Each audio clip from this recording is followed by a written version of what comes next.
Good evening, everyone. There we go. Hi, Gary. Hi, Bria. Let me just put link. Howdy.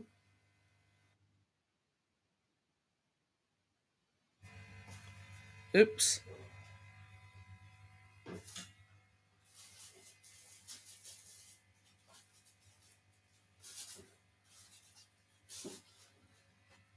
All right, good to go now. Hope you've all had a good weekend. It's not on the top. But anyway, yeah, Chris is just making a coffee.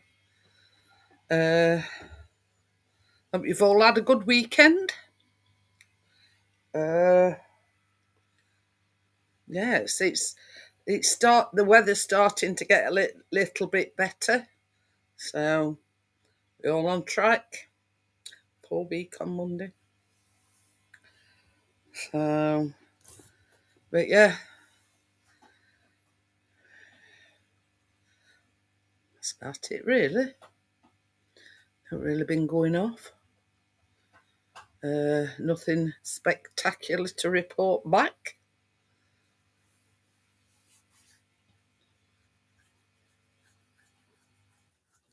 Oh, they've already got baby. Sorry, it's gone outside. Hi, Richard. Okie dokie then, Richard.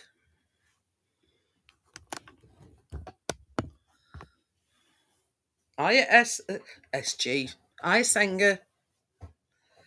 But I know Wolves has got relegated. Has Coventry got automatic promotion then? Unfortunately. Yeah.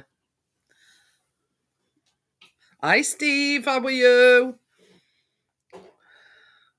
But yeah, Wolves is going back down to Championship. It's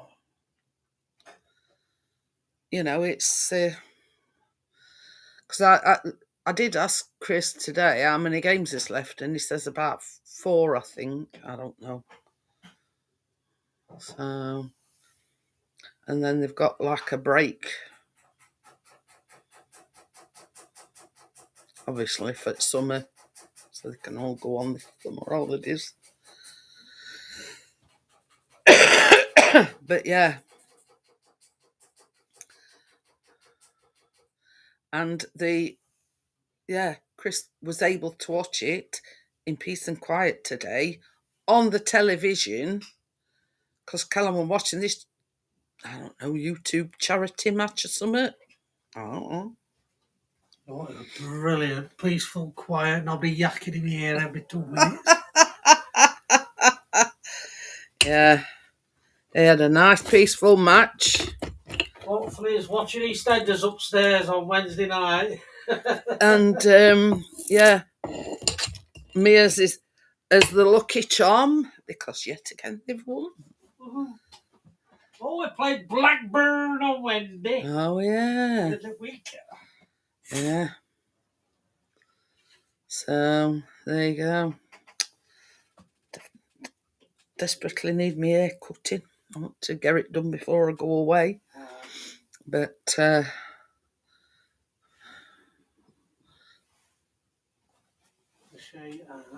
I'm just putting that behind my back a bit.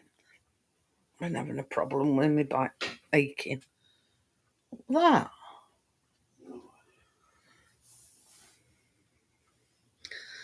Hearing noises. Well, that's the thing.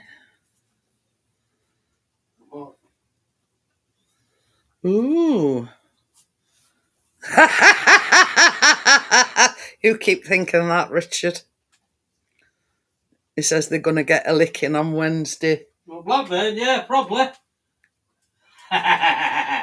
Anyway, never mind. It's only a game of football. But I forgot what I was going to say now. Well, what they getting lollipops because that's all the licking they're going to be doing. Oh yeah.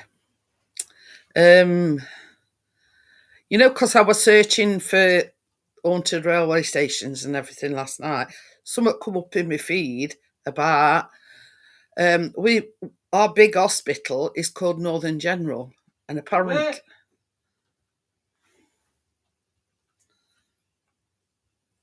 hi Tommy, how are you? Have I missed anybody?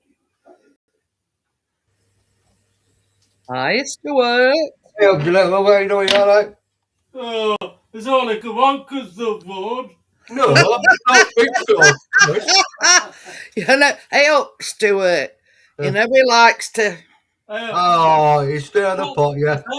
That's why it's not been up half at the season, because I'm always chuffing lost. Exactly. Hey, at least we've had a good old week this week. Beat Man United and Wolves. Yeah, What's Man U doing now? and Wolves has been relegated, haven't they? Man U's winning 1-0. What? Man U's winning 1-0. Shit. Oh, 47 minutes yeah, in. we were talking about haunted places last night, and our big hospital. We've got two hospitals in Sheffield. One's the Alamshire, and the other one's the Northern General. Now we were talking about haunted places, and actually, the Northern General, it's made up of, part of it is a lot of old buildings, and apparently there's a well-known ghost that frequents somewhere called Vickers Corridor. So yeah, so that's sort of, because we were basically looking at haunted train stations and things like that. But anyway, so yeah, and Before I come on, you said something about Wolves have been relegated now. yeah, They got relegated. I didn't watch all to me. I'm just looking, just looking for my phone. yeah, Wolves has been relegated, First team to go. and Coventry's been. They've promoted, they've got just declared championship now. We won't know that until probably last game of the season or a couple of games in. Yeah, I think you've got 6 games, I tell you, Chris. Do you play 48 or 46? Oh, to play 46. Chris said they'd got about 4 games left. Yeah, I think it's 40. I think you play 46 games.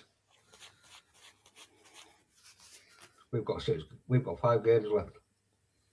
But anyway, some as I say, I did send a link to Richard about the.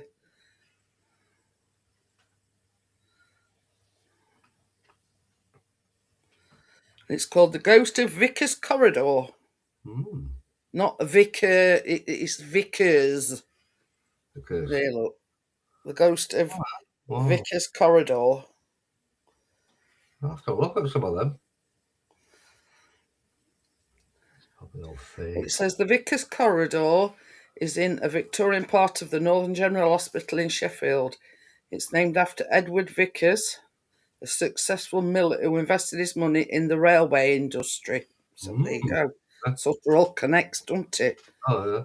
In 1828, he gained control of his father-in-law's steel foundry business. Blah, blah, blah. Formerly Naylor and Sanderson, and renamed it Naylor Vickers & Co. It says, these days, the Vickers Corridor has a reputation of being haunted, and the stories being passed down amongst doctors and nurses. The cardiac arrest call had been called over the bleeper system. A young doctor was rushing down the corridor and met an old woman who wanted his help. He said that he couldn't as he was going to an emergency. When he arrived on the ward, he found the patient was the old woman he had just met in the corridor. Wow. Stories like these are common, with many reports of ghostly patients walking up to the doctors and nurses, asking them for something to help them sleep. When the staff reach out to them, they disappear. I'd fucking shit myself. I'll be off at that hospital like quick like that. I'll be gone. See you later, boss. I could probably do some lunatic me come up to me and start editing me. Being an asshole. But I mean, it's not just. It says here, I was once walking down the corridor with a few other workers. When an old woman came towards us, we moved aside to let her pass and noticed that she was wearing a lovely perfume. When we turned around, she had completely vanished. So I mean, it's not just a one person No, in it. It were, you know. hundreds of people, wasn't it? Yeah. Mm.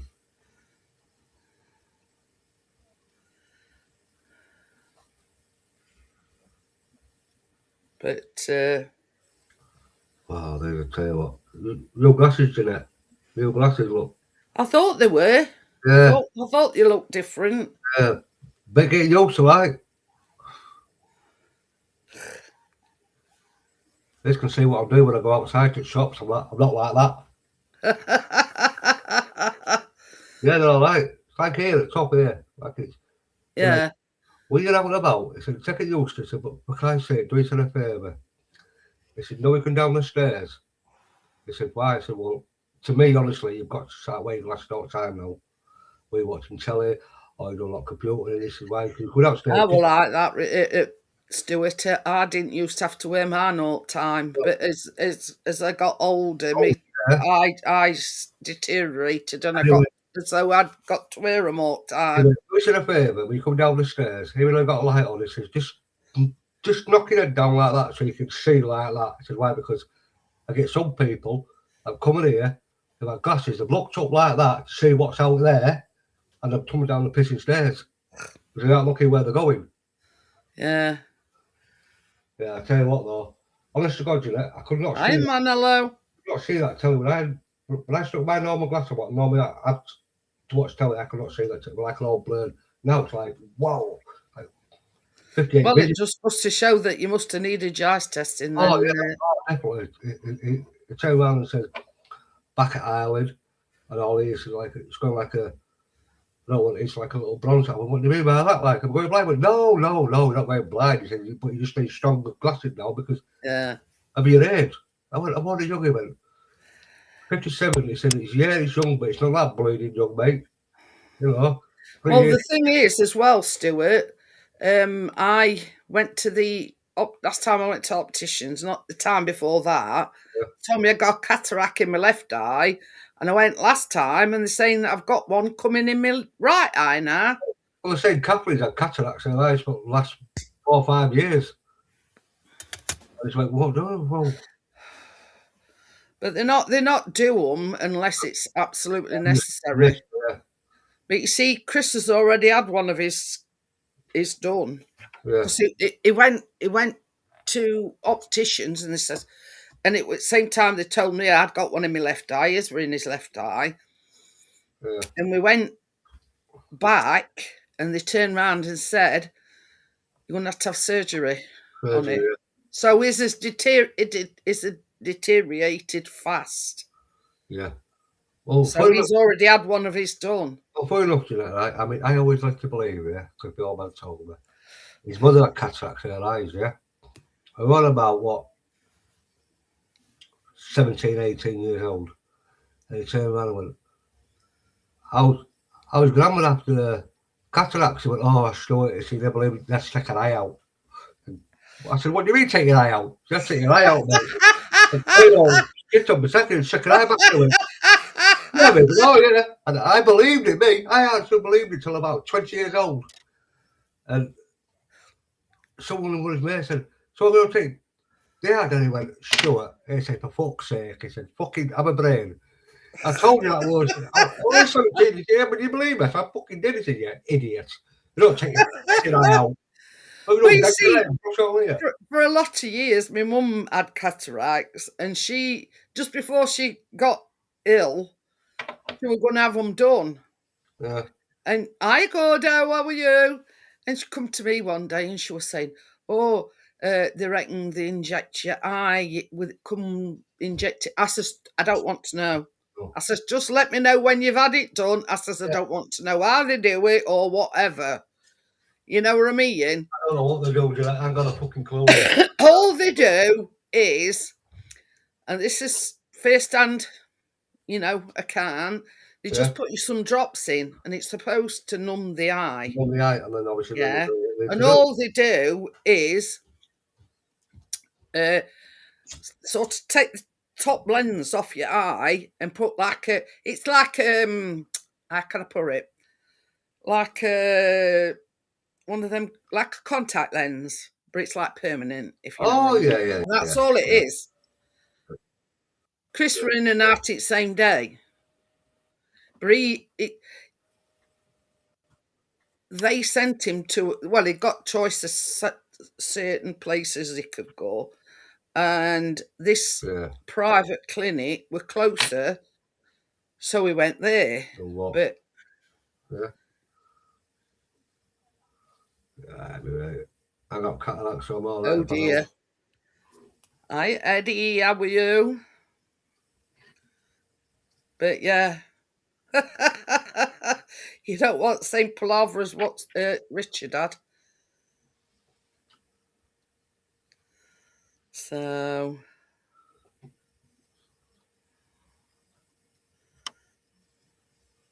right, Kayla comes back tonight, Casters came on and says. Well, I'm under assumption that she will coming back this afternoon. Yeah, I think, well, obviously she's probably back now, right? I know she'll come back. Because when Johnny come over here on Sunday, Johnny says to me, so, are you got to go for Kayla, Johnny? Or they bring her back in. But no, I said, all I know at the moment is I've got to meet him halfway. He said, but no doubt, by Friday, it'll all change. Like it normally, especially with Anna. So apparently Castor turned around and said, I think he's had to go up for her. Because legally, what? He's had to go up for her. Huh? Well, they were supposed to be meeting halfway.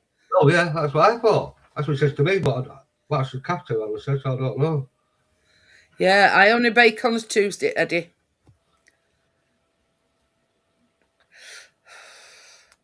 Yeah, I only bake on a Tuesday. But, yeah, the same as I say, because they were supposed to be going to Richard's to get that recliner. And Johnny says something about meeting halfway or something. I don't know. Yeah. Well, apparently I think he's actually going to bleed up for her. He knew what happened anyway, Janet. He told me. He said, no doubt, Stuart, I swear to God, by Friday or Saturday, it'll be, I can't get down, Dad. Did you come up for her? And then, yeah, right. It's bloody high crap, and it's not bloody as if it's 5 minutes down Fishing Road, It's is it? Newcastle, isn't it? Durham. This is why Newcastle. Wow. No. I knew it was that way. Yeah. But it's good now, probably a little bit longer. Snappy lens. Oh, well. He came with his jag on Sunday. You what? Came with his jag on Sunday. Oh. It still works, though. He said, but it just creaks a bit. What do you mean it creaks, is it? I think it's getting old. Just give it a little bit of that, it'll be all right. Yeah, I don't just creak a bit, I creak a lot. Yeah, squeaks. There's nothing much wrong with it. It says, I'm just going to, I don't know whether we're ready to ground or I'm laughing at Gordo.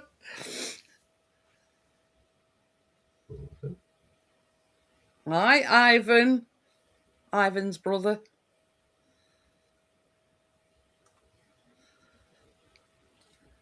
Yeah, I didn't know Richard come on last night. Obviously, it popped up on mine about, I'm watching television. It says, why? I thought, I clicked on it, I thought. Yeah, well, like a last minute thing, because he right on trackside and he mentioned that they were going live. I clicked on it and I thought, oh, I can't be asked to put the computer on. So I just set my phone. I thought, no, I can't set my phone. I said, I'm on 2%. I thought, well, no, that's no fucking good. Is it going live back?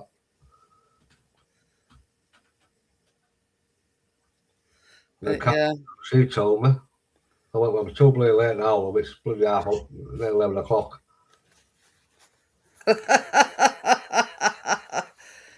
Yeah. Oh,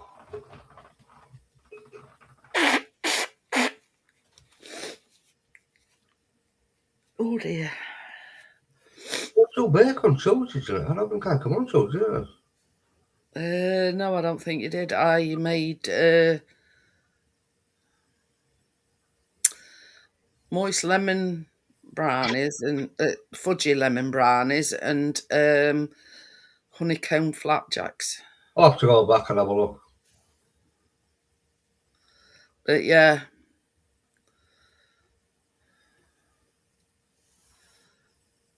What's this? I can't remember bloody what's in now. funny thing is, I'm making lemonade scones Let's this go. week, and there's only flour, lemonade, and double cream. That's it. Yeah. Oh, give it a try, innit? And I was surprised when I saw it's only got like 3 ingredients. Oh, you'll go back 7 days. That in, this in, that in. Oh, I've treated myself to a cordless mouse. Oh, very nice. What have you got on today, yeah? Is it the batteries they don't last long, batteries. Swear to God, man, they are. I used to have one. And they're rechargeable batteries. And then you get like, obviously, you get like the little plug where you can stick them in. Yeah. I'll tell you what, Jeanette, right? I had one. I still got it, actually. And I'm more time changing batteries than I was bloody having it on. I got that, like, they're not bad. Even. They're getting better, Gordo. They're getting better. Oh dear. The only thing about them, Jeanette, you know you're baking, make sure you've got 2 spare batteries in front of you. Yeah. I'll tell you what. They're alright, they're not bad. Hiya, Bill. Oh, Bill's on his way to the good old Blighty. Oh, yeah. He says, "Hi, everybody. I'm just here for a quick second. Uh, Okay. well, Oh, yeah. heading to the UK in an hour. Oh. Is it I London knew, is I knew going? it was today, but Yeah, London is going, isn't it? Something in London. We're going one in I don't know. I think he flies into Heathrow. I'm not Yeah, sure. yeah. Oh, yeah. It's out a week we're going today. What time to fly in? 9:30 at night. An hour away, 10:30 at night. Yeah, but don't forget, they're Yeah. behind us, so they've got to catch like Oh, yeah. Oh, yeah. 5 About 5 hours. hours So, out. you know what I 5 mean? hours, yeah. But it does take a long time, though, from bloody US to here. He says, I can't hear, no time to figure out why.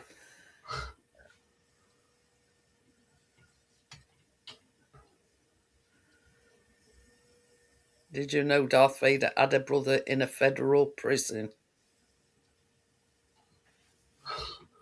I bet I want a man with a costume that played bookies. He's just taking his time putting his lippy on. He says, I'll be 2 minutes, I'm just putting my lippy on. With slip, eh? Yeah, it's just a bit of a joke. Hello. What's there? It's a bloody hell.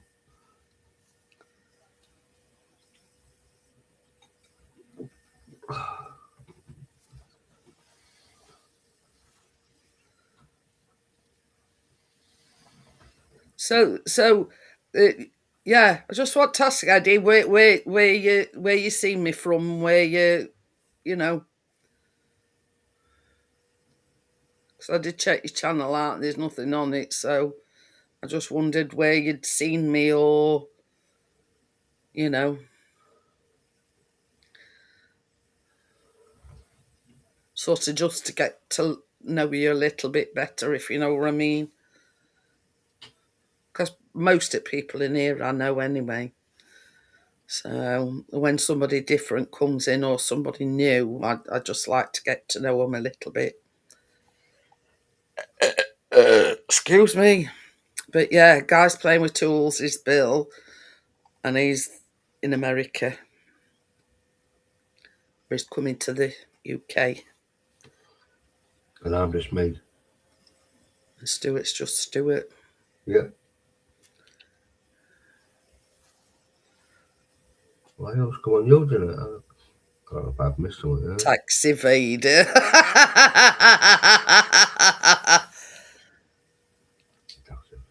See you later, Bill.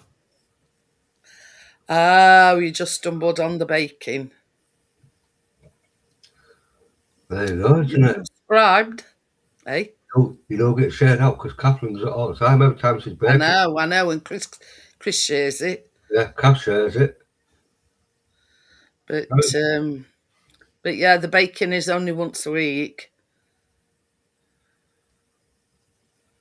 Well, look at Wayne's Kath's party, isn't it? And that woman came up to you. That I Kath's know. auntie. I'll call you. But yeah, I'm getting famous. Aye. You're at the baking YouTube extremer. No. Well, you see, Callum went foregone the Sheffield United match to watch a YouTube charity football Oh, yeah. match. Yeah. Forget now, we. Oh dear. Oh dear, oh dear, oh dear. Singer says she dropped my car out window. Oh my God. That's an eye opener. But this is the thing, Sanger, you know, the things we do for as art, if you know what I mean. Yeah.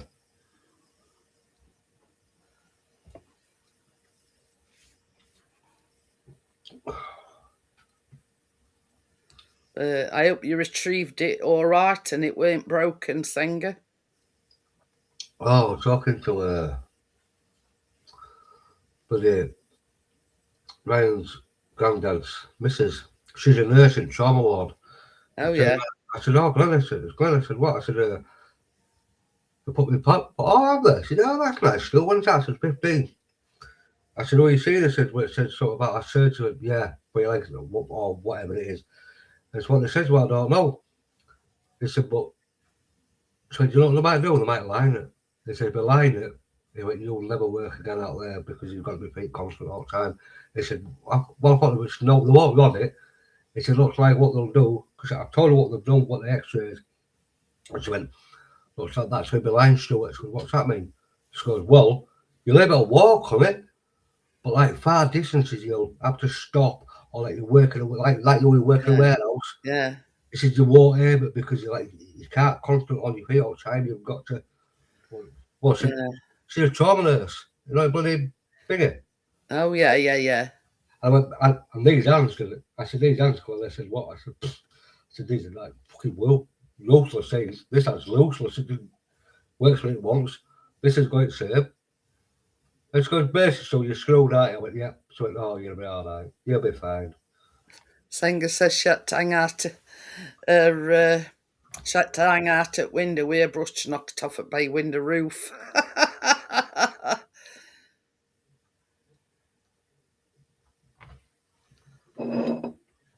Funny thing is, Bria, is Chris has been outside this morning it were, you know, because there were a lot of moss and whatever on patio or on bike, so he sort of, you know, got shut like in spaces between slabs. Oh, You know what I mean?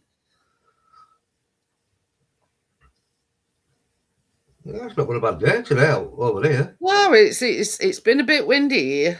Yeah, it's been a bit windy, a bit cold, a bit breeze air coming in, but it's been all right. But yeah, and Chris went when he took our biscuit out. He says he only put like a hoodie kind of thing on, and he says I wished I'd put my big coat on now. He says because it's really turned. Yeah, a bit of wind, isn't it? Yeah, he says that wind's made it like a chill factor, if you know what I mean. So yeah, so I ordered him. You know, Harry's been having trouble with his elbow. Oh yeah. Well, he'd got one of them. Yeah, you know how we've got the gloves. He'd got one of them for his elbow, but he says it weren't supporting his elbow. So I've bought him like a Velcro, like a the Velcro one that goes like over a like it, yeah. support thing for Oh, his yeah. elbow. Yeah. Oh, I've got enough of that pissing glove, mate. Hello, how are we doing? Good evening. It took you long enough to put your lippy on. Oh, I've been outside. I've been spraying weed killer. I thought it's a nice evening. I thought I'm going to blast up the ginnel with some weed killer. So that's what Yeah, I no, I think everybody's been at it today. Well, I did it last night, and I thought I'll do it again tonight because it was dry, and I thought bugger it. No, funny enough, that is what I have not got this year, ants. Because near my front door, every year, but it's all weather. It bugs me. Everywhere, man. Oh dear me! I thought it would be serious then. It says Hello, Gary. How are we doing, darling? top Hello, tip Jordan. to stop ants coming Hello, into your house: Hello, Sanger. leave a saucer of milk and the adults drink it. It has effects on their reproduction, and the babies are born without toes. It stops them climbing walls. Hello. I thought it were being serious, and then they put the effect is called like toes in toddler ants. Hello, have I misgot everybody? Or is somebody Mental else? ants to me, I hate them little shits, man. Hello, I have an even small one. Who knows that? Oh God, don't say that's playing up again. Sanger says the chat's not going through again. No, it's I think everybody's been at. Chris has been out on our patio and like Eric Moss and things were put off at, you know, off at, yeah. I just blast everything me with weed killer. I have one of them roundup pump things. I just nuke the lot with weed killer. Yeah, I've got all them. It gets all rid of all moss, everything. Can't get used to you being other way. You've swapped yourself other way around. This way, I feel like I'm leaning against wall. When I'm other way around, I feel like I'm all to cock. I don't know why. He was at it again tonight, Gary. What? Who? Get down. But Yeah. I thought I sat here and I thought, hey, dry out. I thought I'll do it if it's, because you need a few hours of dry weather really to. Yeah. Last night it rained after, but they were all wilted this morning with dandelions when I went out earlier. So I've given them a blast, proper blast this time. So they'll be gone tomorrow. Chris don't like putting weed killer on. You know, we're having cats going outside and Right. Animals. It's in fact, to be honest, it's rubbish now. Is weed killer compared to what it used to be like. And it is animal safe now. They say keep your animals away just for the first hour after you've put it down, but after that it's all right. Sanger says top tip, pour boiling water over weeds on slabs and then leave them in the sun, then brush next day gone. Boiling water on a weed, you actually see the weed die as the water goes on it. It dies instantly. I've killed all my World Origami Championship. It's on pay-per-view. I think he's got a new source for his jokes because they're getting better. Yeah. Pay-per-view. Get out of my head. Oh, dear me. Last night with you, Richard, because I came up for about 2 minutes and my phone died. I couldn't be asked to put the computer on. That lab double on. It's yeah. Well, what time? It was about 10 o'clock, weren't it? We're only out on for it were roughly about 10 o'clock. Yeah. Or just I were outside at railway track, and I thought, yeah, when I go back, I'll just do an hour. Why not? Sanger missed that bit because Chris had said to me, Richard says he's on about going live tonight. I says, oh right. That's where I said, Sanger, it seems strange looking at him from a different angle. I feel like I'm on the right side now. When I'm other way, I feel out of cock. Got the hair like that. You know, But I don't feel right that way. No, that way's better. I feel like I'm I backwards. think it's basically because everybody's used to seeing you a certain way. I know when I'm on everybody else's panel, I'm always this way, and when I come on this panel, I'm always the other way. But it's like now I know to touch me. I know I can do it perfectly. Yeah. When I switch the camera other way, I'm fucking not Yeah. Anyway, so Chris told me, and then I said to Senga, I says, "Well, Richard's on about going live tonight." She says, "Is he?" And she must have missed it or come in after you'd said it. But anyway. Well, that's what Capra told me. The Richard's live, but what? What, 11? Used to get that for free, that patio acid. It says so there's a good side. Good side to who? Who I think he's talking about. I've not got a good side. I'm just a bastard. But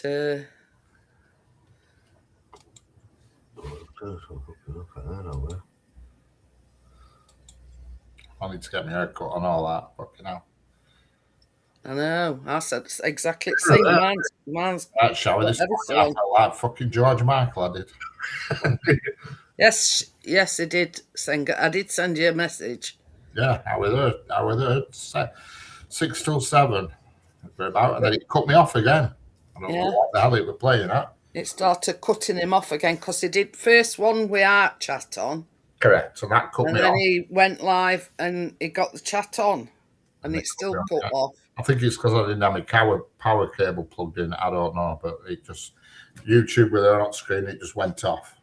It's YouTube. The phone didn't go off. Just YouTube went off. Yeah, I've noticed that it's done in it past when I haven't had my power lead in, so I'm just wondering if the phone gets a bit cold or something because it's outside. I don't know, but anyway. First, I put power lead in and see how it goes, isn't it? But normally I have my long lead going into it. But you know, for 2.5 hours, I don't need a power lead. It'll do 2.5, 2 3/4 hours. Well, he did another one after that, Tommy, where he got the chat on. See, if you'd have been on Facebook, you'd have known that. Yeah.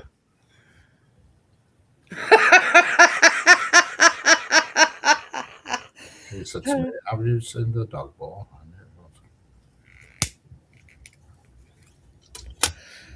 I knew he was clever. Now I didn't know. Bowl? Oh, God forbid. Oh, it's me having to explain to Richard now. It didn't click with me, did that one? Yeah. You know, bowling ball. Yeah, I get it now. Yeah. God, bloody hell. He must be getting his jokes from a different source. Yeah.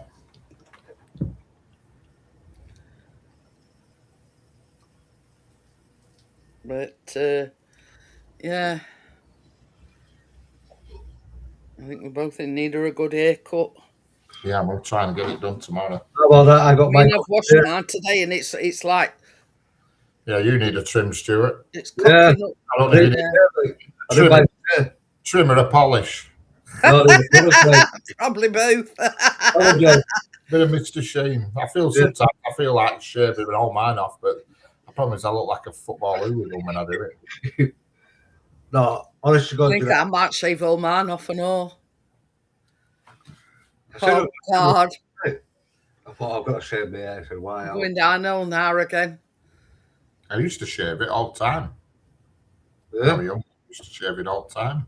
I never did, though, me. I just never shaved it right at wood, but always down to number 1. Well, when I first got it done, I had, I think it was grade 2. I had a little bit of baldness here, you know, top here. And then it started going completely there. Well, it's just not baldness, it's just a lot of parting. Yeah. Chris is saying, Stuart, he has a grade 1, but he's got like a very receding hairline. Yeah, I had an age and I had like a little thing stuck here, like a big chutney, like it come down here at my ears. Crikey, barbers around here, to me, bloody hell, they're open 24/7, some of them. Yeah. They're open till all hours. All these Turkish barbers, we're overrun with them. I'm telling you what, they're not cheap, but it's not cheap now to get your haircut. That was it. That's not so bad. He charges £6. I need to get up at 8 o'clock. But over here, Richard, there's a shop here, just over I am here, about 10 minutes away. And how much he charges for a haircut and a shave? 32 quid.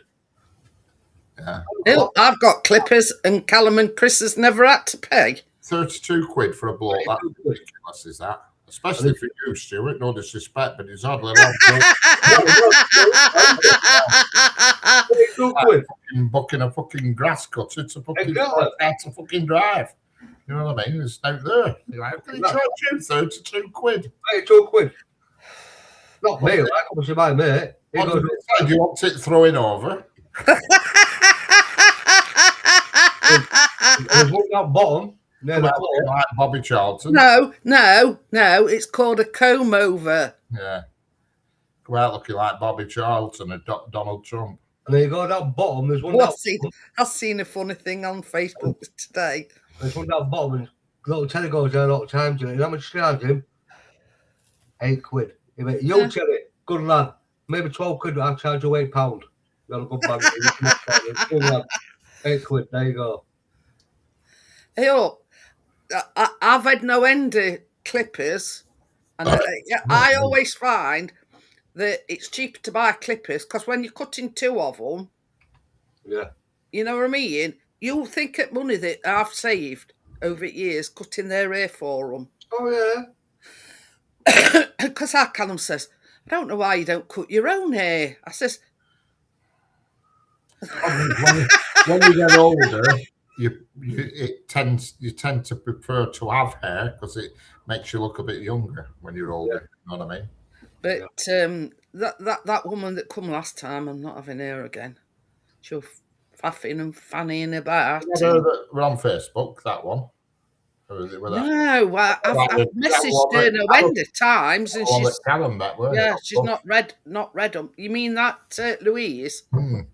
No, I've messaged her. Anyway, so this her name was Sam, and she's an Asian woman. But from my experience, I don't think she'd been. She still seemed like she didn't know half of what she was doing. Yeah, trainee. Yeah. Well, I mean, she must be qualified because she, but she were messing about, and she didn't seem to understand what I wanted her to do. If you know what I mean. Now Louise, she can come and don't have to ask me. Same again, Jeanette. Yep. Yeah.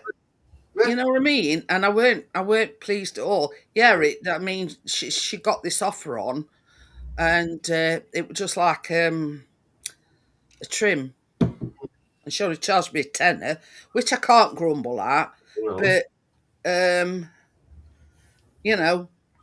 I just weren't satisfied. So if this, I mean, yeah, she's I don't know whether she's still on Facebook or what, but she don't respond to any of my messages. Well, so. Might have to even go into hairdressers to have it done because. Well, a lot of them have wheelchair facilities around you. You can go in there. You can sit your own bloody wheelchair now, can't you? Well, that's it. But yeah, you know what I mean. It's I like it short because it's less aggro having to do stuff with it. Every single shop is open here on a Sunday. Every shop are open on a Sunday here. I'm not sure about around here. Even Greg's and everything, and Asda, they're all open on a Sunday. Oh, yeah, these are until I think about 4 o'clock or something over here. So. Well, you see, our Asda started opening at 10 and shutting at 4, but I think they don't open till 11 now and shut at 5. Well, I'm not sure. Everything's open. Yeah. The little local ones are open till 11 o'clock. Sainsbury's local is open till 11. Yeah, over here on a Sunday. Oh well, we've got a bus strike tomorrow again.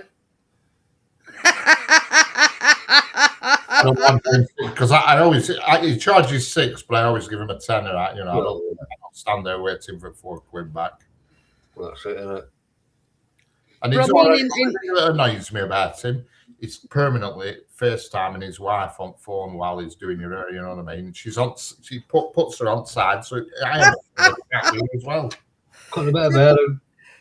Gary says he uses dog clippers. Now, right, I have got actual proper clippers. They're only bloody same. Dog clippers. No, they're only the same. Yeah, they're only the same thing. It's only print on box. Bloody hell, I've got loads of pairs of clippers. Loads. But I've got a little razor like that, Jeanette. Like a little razor, you know, normal razors. Shave out hair off there, get me a little ball. Yeah, them are good, them balls. They're brilliant. I've got two, mate. Whiz them around your head. Yeah, I've got two. One Catherine bought me 1 year for Christmas from Amazon, and I got another one. But I still got Catherine once. I said, I'll still use that every now and again. Shave it out, you know. I've got two. One breaks. I've got another one to fall back on that. Well, I found these the other day when I were, and these are for the clippers that I've got now, like different. Yeah. Coloured. Oh yeah, great job. Coded. Yeah. Mine's automatic, man. You just dial number and the thing moves at front. Yeah. That's the number 6, and that's the number 8. Now you could do with something like that, Richard. That number 8, because it don't cut a deal off. Yeah. And just put it through you. I've got them, my little razor thing like that, yeah. And I tried using it. I can't use them. I can't use them, mate. I'd rather just get a raw deal. Yeah, I used to do mine all the time. I used to go in bathroom, stick my head out toilet, tilt seat back, do it all, shave it, and all. I used to drop down bog and then just push it in, and away I went. You know, my bathroom went falling over. Yeah, that's good in hindsight.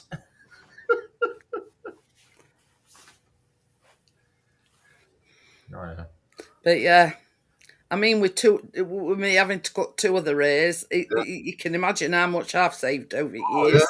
Well, definitely. Rather than going, I don't think Callum's ever been to a hairdresser. No. Well, there you go. I could tell you what the hairdressers years ago. Yeah, they was brilliant years ago. I used to go to one here donkeys years ago. She's only just diagonally across. She's not there now. By God, she was tidy. And I bumped into her once in a nightclub in Blackburn. I was only about 20, and you know I was talking to her. And the mates said, "How have you got talking to her?" I didn't tell her. She made me hairdresser. I didn't tell her. I didn't tell him. I just said, "I've just got the gift of the gab, you know, with this." You've either got it or you haven't. Oh, she was hot. She was top hot. in Peppermint Place, it were in Blackburn. Oh yeah.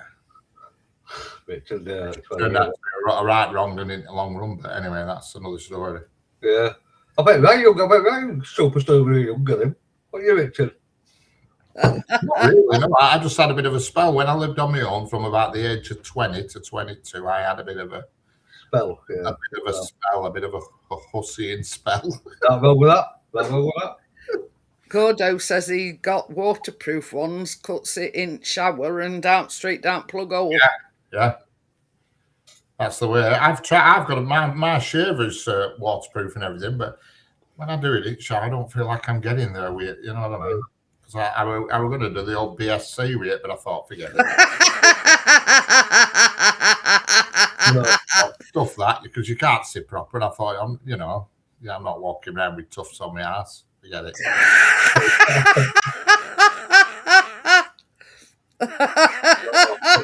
No. Oh dear.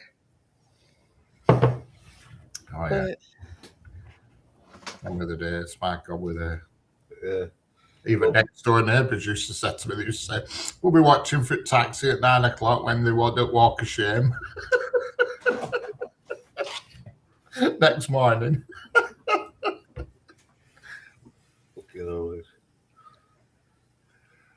Yeah. Good times. Yeah. No good times nowadays. No, nowadays. See, I was just lucky at the time, you see, because I've been with got an house with this girl, and then she did the dirty on me. So I ended up with an house, and there weren't many of us had an house back then at the time. Yeah. So, it put me in good stead. Yeah. Saturday afternoon, I used to put all my posh bedding on, thinking, who's going to be the lucky lady?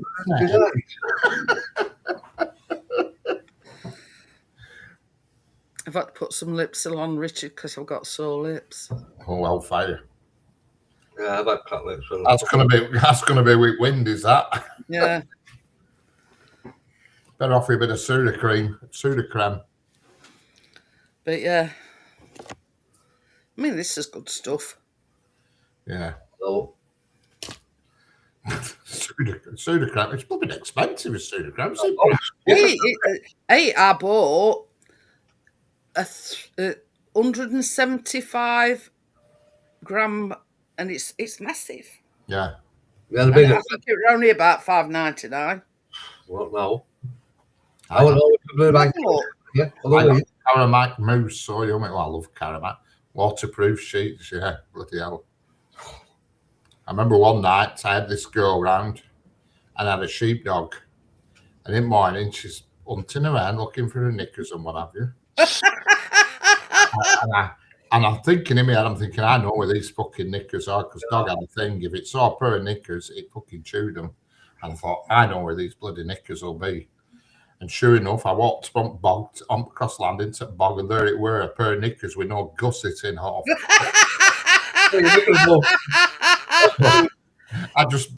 I hid them, and I said, "Well, you can't. Where have you let them at?" Well, I don't know where the bloody hell they are, your knickers. You have to go bareback, fuck off. So borrow a pair of my jockey wires to go home in. No, you're not like. Well, Mando instead. I actually picked them up on landing and chucked them straight into my wash basket because it was on landing. But there were no middle bits in, and I forgot the dog. You threw underwear on the floor. The dog used to it had sneaked. Didn't you fancy telling her that dog had chewed gusset out on them? No. Maybe When I first met wife, he did it with hers. And the Sudocrem at 125 grams is $3.75. Yeah, that's only a little tub, is that 120? Yeah, I know. That's what I'm saying. Well, I bought. She'll think you've been sniffing them. Yeah, you're right. Yeah, he'll tell me, dogs chew gusset. You've stashed them away so we can sniff them at a later date. We're attracted to it. But let's smell a pussy. Yeah, that's exactly what it were. I knew there was a bit of snatch there and thought, I'm having a chew on this. Get rid of that one. Oh, dear. All right.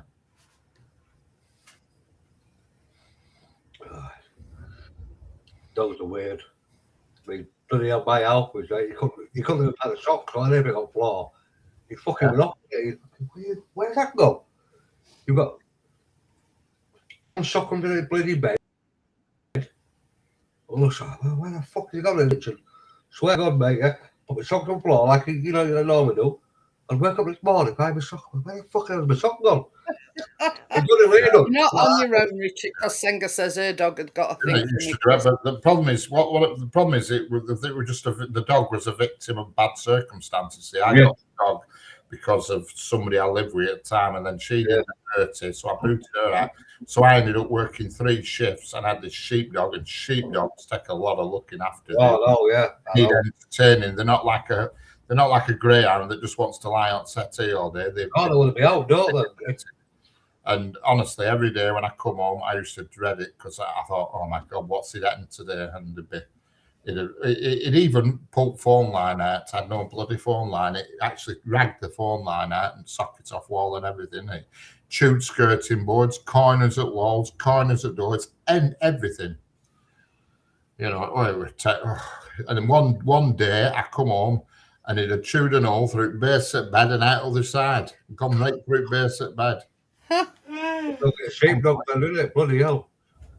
They used to be outside, aren't they? Gordo says, I got it a kennel and I cut a hole in shed door. So I put the kennel in the shed, but I put a hole in door, and I kept it in kennel outside when I was at work, and it had heating and everything. The dog were just looking for kippers. Oh, terrible. I used to dread going home thinking, oh my God, what the hell's happened this time? Yeah, wondering what it had chewed. And then as soon as I met wife, she with her more often, and I with her, and she trained it to perfection, and it were in a couple of weeks it were bob on. Yeah. Bob on. Well, that's it. I mean, with you being on your own, working 2 jobs, I was got time to train it. I was on 3 shifts at the time. And there was someone there to look after John and Dale or whatever, you know, they're there that, you know. If I could rewind back to that time, I'd have rehomed it, you know what I mean? Yeah. Yeah, I don't think I tell a lie. Young, you a puppy, you know what I mean? Our biscuit chewed one of my Crocs once, and that's it. That's the only thing he's ever chewed. Yeah, it was only young. I mean, when we got it from one of these, probably a puppy farm, actually, one of these places that sells puppies, you know what I mean? Yeah. Probably one of these illegal puppy farms. It was a place in Manchester. It was called... we said all about Manchester. Called Mayfield Kennels, I think. Agecroft Collar in Manchester. They're full of dodgy people down in Manchester. Probably a farmed puppy, I don't know. We paid about £100 for it. You know, where you went and there were just puppies in cages and you picked one, you know. Yeah. But it turned out when I met wife and she moved in, she trained it and it was good as gold then. Well, it was good as gold then. Perfect. When I moved over here, Richard, in this house, I had a dog called Benjamin, and he had brain damage, mate. He was a psychopath. He was an absolute nut job, right? But with Barbara, Tracy's mum's dog, she could control it. Tracy had fish and chips in her hand on a thingy. He jumped up. Tracy moved it. He fucking bit Tracy. He had Tracy. I barefoot. His finger. He bit Tracy. So my mate got a spade. We got a spade. He bit straight through the spade. That dog has got brain damage. I'll tell you what. He well lunatic, mate. I mean, I were reading. Hello, Bertfoot, how are we doing? I were reading a thing today, and it were about they got the breed were an XL bully, you know, an XL bully, been neutered and everything, and it was in its own yard. And this bloke approached the guy that owned it because it were outside with owner. And the guy that were on the other side turned around to owner and says, "Oh, is there any chance that you know, I can breed with him? Well, not him personally, but his dog breed." A weird queer thing. Anyway, yeah, you know, and the bloke says, "Is you know, I'm a responsible owner. I've got like insurance. He wears a muzzle, you know, everywhere he goes, blah blah blah. And as part of this ban or whatever, they have to have him neutered." So he says, "Unfortunately, mate," he says, "no, because he's been neutered." Anyway, next thing you know, Christmas tree destroyed, mobile phones chewed, remotes chewed, wallet chewed. I've been there, Gary. It was a horrendous time.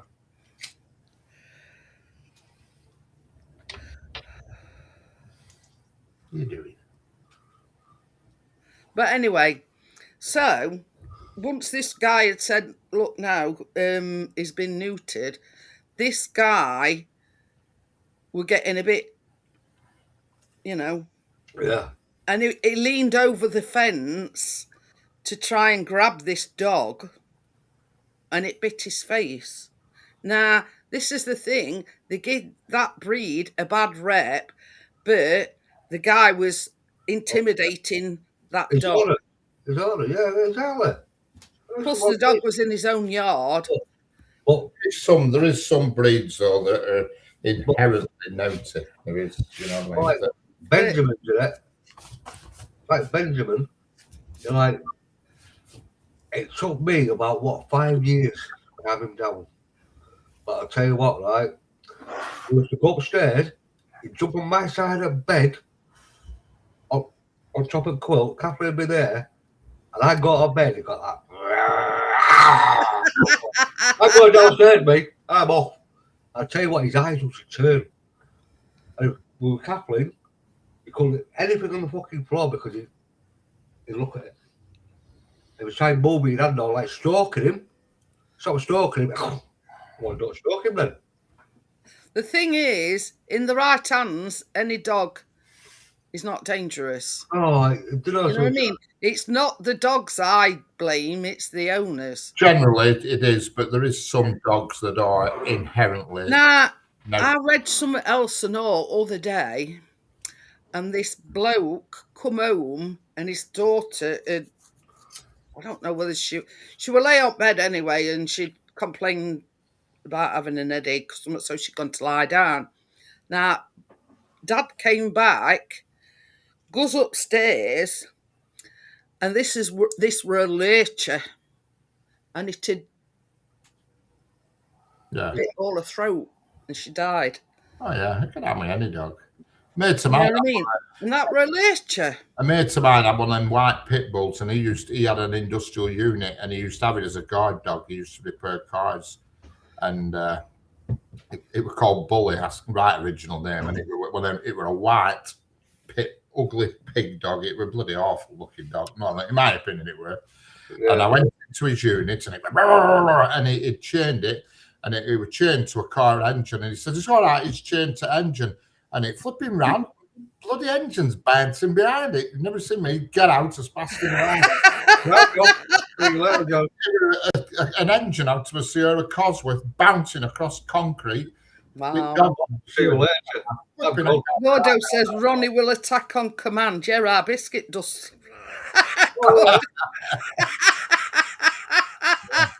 I'll never forget that dog. He were a naughty. But yeah, hi partners. Bloody hell, he were a naughty bastard. I've never known a dog as soft as our biscuit. I mean, no, that's it. I mean, he didn't know me from Adam, you know. Oh, yeah, I know he is. I had to laugh. I don't know, last night or night before. What daytime? Sorry. Now, Chris, I think it was Friday, and Chris had been out because they repaired his drone. Oh yeah. And our tucker had curled up on our biscuit's bed. Oh. Right. And he sat there looking at me as if to say, tell him to move. He wouldn't move him, he said. He wanted somebody to move him. Oh, So then Chris come home and I says he's been looking at me, looking at our tucker, wanting me to move our tucker. I says, I'm not moving him. I said, if he wants him to move, I says, he'll let him make him his son. move. Get And out. then he's out there looking, getting Chris same look. I says, he wants you to move our tucker. I know where he wants. But yeah, Oh, you know, a big massive dog like our biscuit, and he daren't even move our tucker off his own bed. Oh, you know, it. But I mean, Stuart's been here, Richard's been here, Yeah. you know, and our biscuit is as soft as Oh, it's soft as it sniffed me when he's all right. He's in the house. Be all right. You know what I mean? Is it? I've never known a dog so placid. And Oh, to say yeah. is a part German Shepherd, Yeah. you know what I mean? I mean, it's like even Albers. You know, when he got cut, Jack, he went hard. Decided on whether other walks. Oh yeah. Jack. And our Chase goes on walks when Chris takes our biscuit. Yeah. And then they're walking along like little and large, Well, side of one another. Everybody else. Albers, yeah. When he was getting cut, if he thought he went hard. He went hard when he got cut. You know, it reminded me of Jack Russell. He was just hard. Yeah. Off his head. Honest to God, Senga, he will not No. move him. He'd rather lie on rug and wait for him to move. And then I'll go back in. Yeah, I've never known a dog as soft as our Biscuit. Oh, Yeah, partner's been here as well, and he's as soft as shit. I want a belly rub as you nicking bloody telly.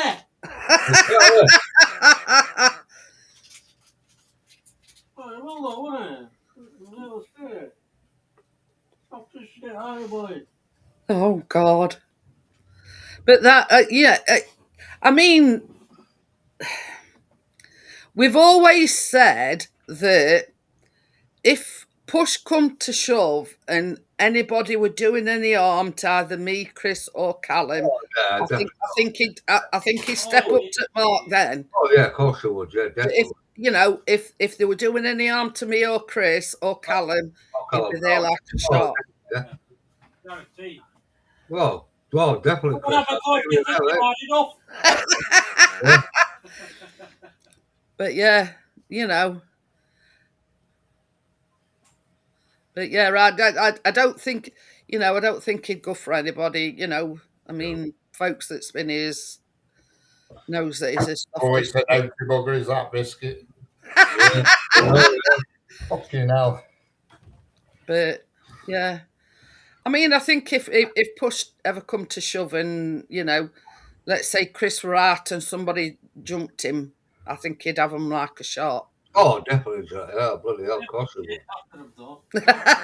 Double after him.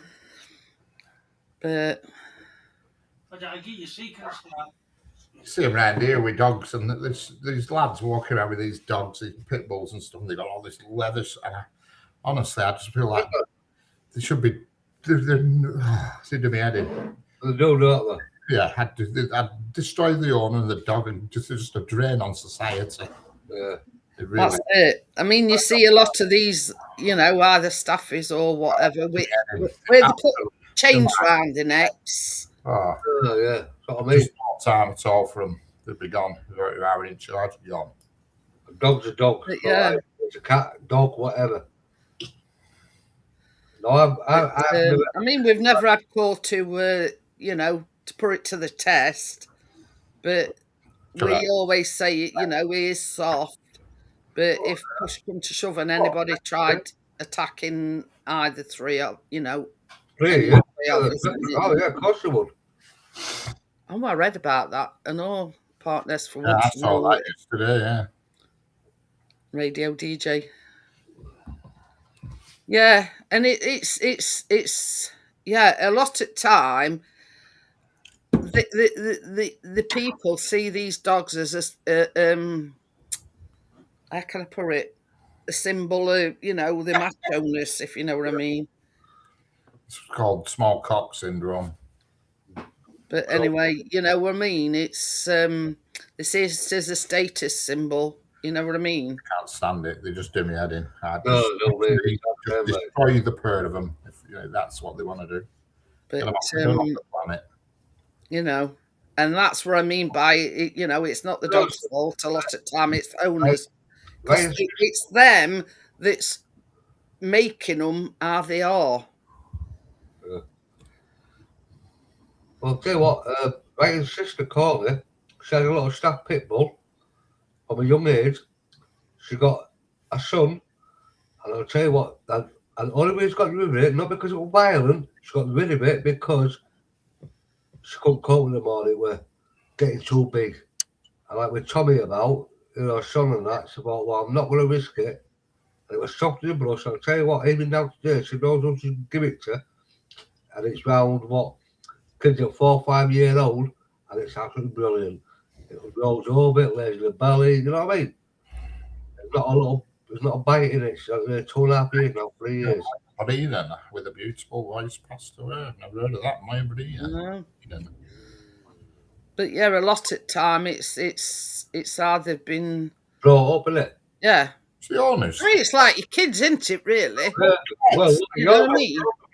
Scroats breed scroats, and it's as simple as that. This is why we're in a mess in this country, because you've got 2 generations now enhancing the scrot population. Yeah. The boomers are gone. They're gone and dying. The boomers that used to bring up decent children are dying off. They're gone. Scrots coming through, and now the scrots have bred scrots, and you scrot on top of scrot, and it's a mess. Yeah.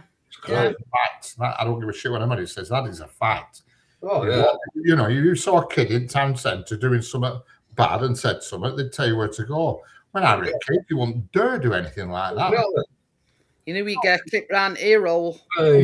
Now, a teacher shouts at a kid, mum and dad go to school and have a do at teacher. Oh. Well, it's fault, isn't it? Because kids have a go. Bring back the bloody cane. Exactly. I agree with that, Richard.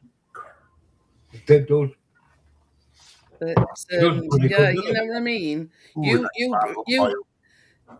bring your children up to have morals, and they're going to bring their children up to have morals, and that's how we were brought up, Richard. Yeah, exactly. Yeah, that's it. I like that now. I mean, you look at it, if the parents aren't working, just sitting around smoking and taking drugs all day, that's all the kids do. That's what the kids are going to do. Exactly. You're not going to learn anything proper. Golly hell. These kids today, but I'll tell you what, I've done about it. I mean, boomers are going barefoot, you know, where they're disappearing, and it were the boomers that produce the best children. Yeah. That's it. And it's like when, you know, I mean, me and Richard and Stuart have an age where, you know, you got into trouble, and you got into right trouble, but when you got home.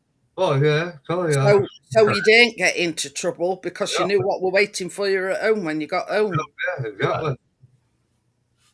We used to get cane at primary school. Can you imagine that nowadays? Yeah, 6-year-old kid getting cane, there'd be an uproar. So because ass. Well, one teacher, Mr. Jennings, he used to take a run across the room at you. What? Boom. Oh, no, one of these We teachers. were happy with just a launch. He used to actually get speed up and take a run at you. Well, the one teacher, Richard, right, called Mrs. Duncan, she was called. And she was a pretty chubby woman. She was really small, very but a little bit of chubby. And you go, where you going tonight? Where you going to? Mr. Duncan. Oh, I want to do. She's gone like that. She take a run, and I said, she'd miss you. Miss. I miss you. Like, she's 20, not doing it. But I tell you what, the one called, I can't remember his name now. I can't remember his name, right? I used to have remember the big bottles of vinegar you used to get, Richard? Remember? Yeah. He used to stick his cane in there, bamboo stick in there. Oh, it's gone. When you say going to him, I can't remember his name now. Fucking hell. I don't know. I can't remember his name. But he will come to me eventually, I'll tell you. Right? And he was sticking in vinegar. And he'd talk to you. So it'd be, oh, sir, it won't me. I said, yeah, it's all right, Stuart. You're always in here, aren't you? Like you are, aren't you? I always get tell in the same classroom. Why? Yeah. Don't tell me why. And he'd dip it like that. And he'd talk, he'd dip it like that. And I swear to God, you'd see the drip of the fucking vinegar. Oh, man, he hate you. He did hate you. He did you. Fucking don't want to go to him. We used to, when we were 7, we used to all get on bus every Tuesday and go to swimming baths to learn to swim. And if you didn't swim, she used to push you underwater with a stick. She was called Mrs. Morton, and she had a big stick. And if you didn't want to swim and you were oh, go and swim, she used to push you under with a bloody big pole and say, get on with it. No, won't you? You're flipping, everybody learnt to swim, everybody could swim. I tell you how I learned to swim. My dad took me in water. That's what they did at school. You learn to swim. If you grabbed hold at side, she used to poke you off with a big pole and knock you back into the water. Mrs. Morton, she would call. She'd be a long time dead now. She looked like she was 300 back then. But the teacher that used to give the cane out, he's still alive, and I've seen him about. Yeah. He plays golf at Darwin Golf Club. Well, he must be knocking on, because he was like, when I was 6, he'd have probably been late 30s, early 40s. So he must be flipping ancient now, but he's still about. I'll never forget one day, he was going to give me a cane, and I would bend to at desk, and I thought, here we go, we're going to get a run and jump here. And he changed it and decided to whack me with a trainer instead. And I thought, oh, that might not hurt as much. You know, it did. Yeah. He did it like a launch, an overhead launch, whack with his trainer. I always remember because it were a Puma trainer, one of them with gold line outside like that. I always remember. I even remember it Yeah, trainer. you might remember it as well. You remember it as well. Remember, did you ever get that one where you got your fucking, what is it, table tennis fucking bat with an exit middle? I never know that. He used to. Is that when his new Oh, toy pump? But I never had Caner out like that because our goody two shoes when I Yeah, was. that was I shit. only got that because me and my mate were messing in the toilet, and we knocked one of these. Remember these paper towel machines, and it Oh, fell off. yeah. And it fell off wall. He walked in, and my mate said, "Screw it out," so I got blamed for it.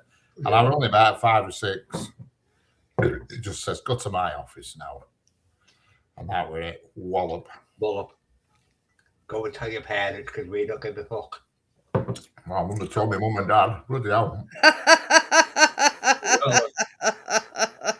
What do you want me doing? Oh, shit. Nothing. Fucking. And I think it got outlawed because they couldn't do it at secondary school.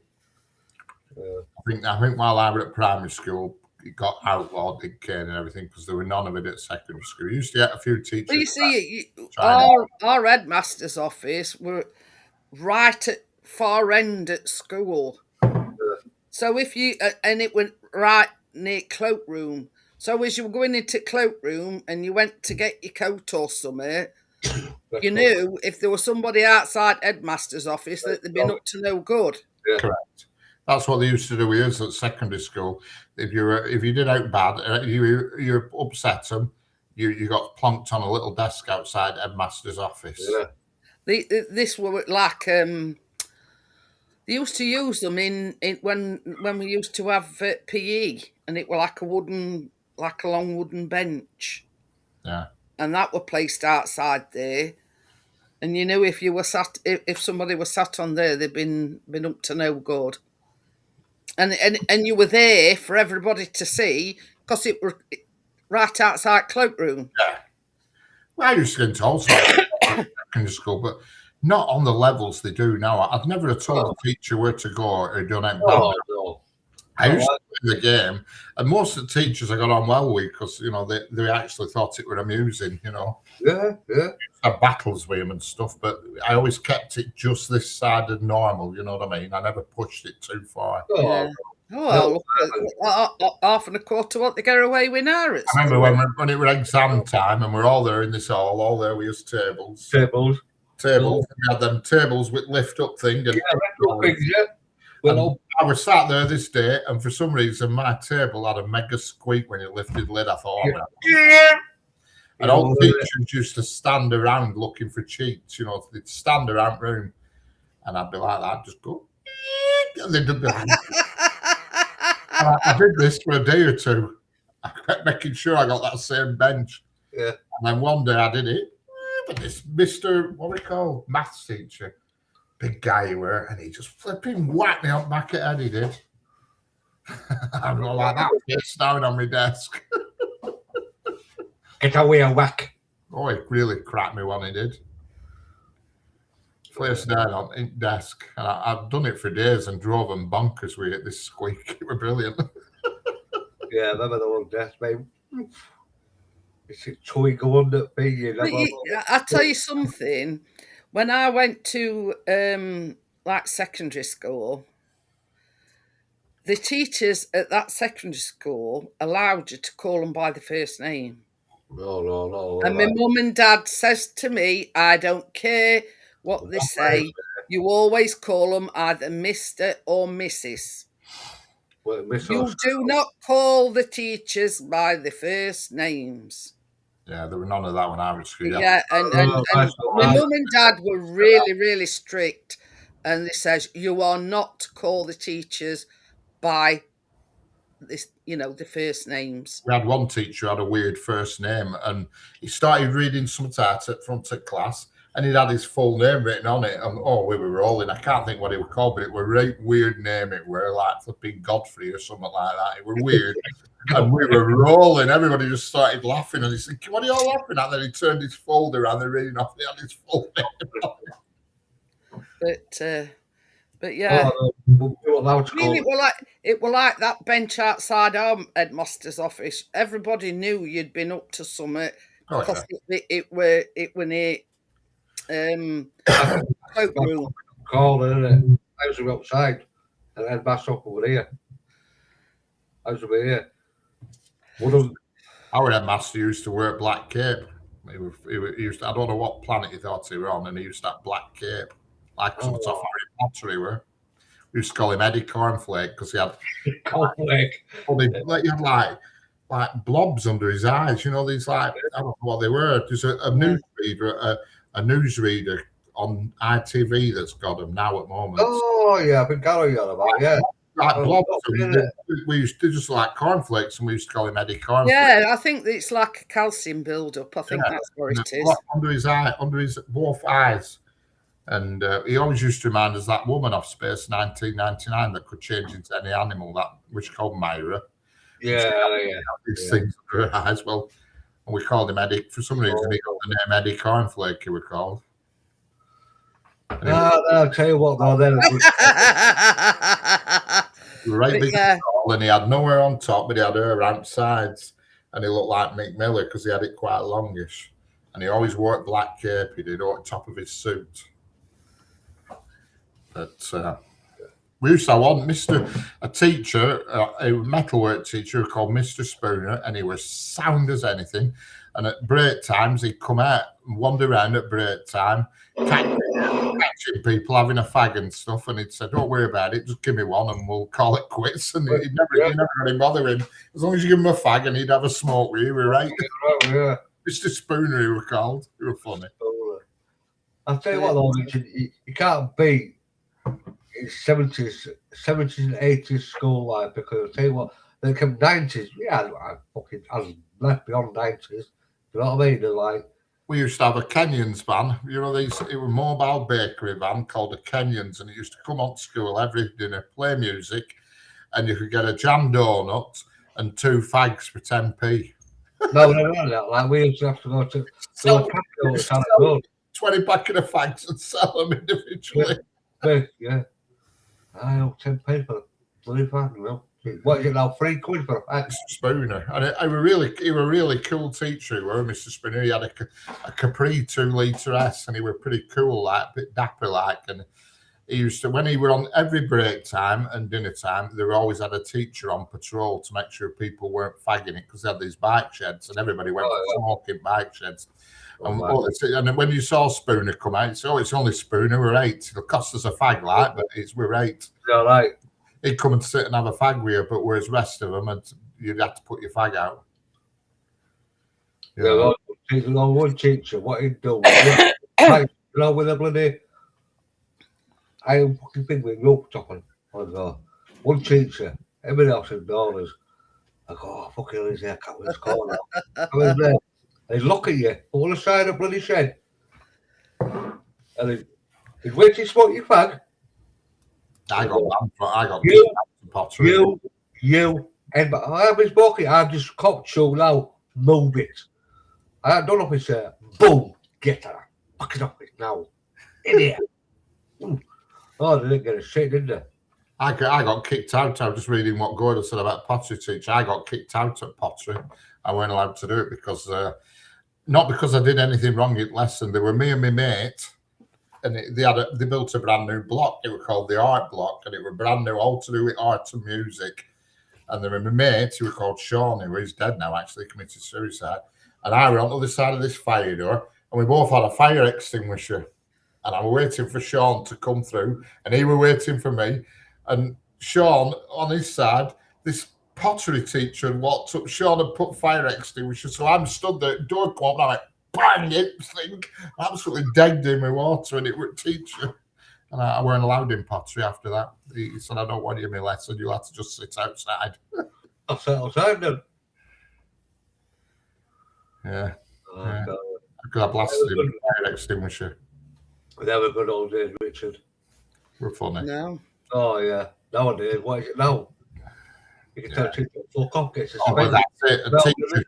Teachers have more control now, because I know wife's uncle and auntie, they were both teachers, and they just says it's just mega stress because we've no control. We can't tell them what to do. No, you can't do nothing. We can't, you know, if they don't turn up at school, we can't give them detention because they'll just tell us where to go. No, exactly. You know.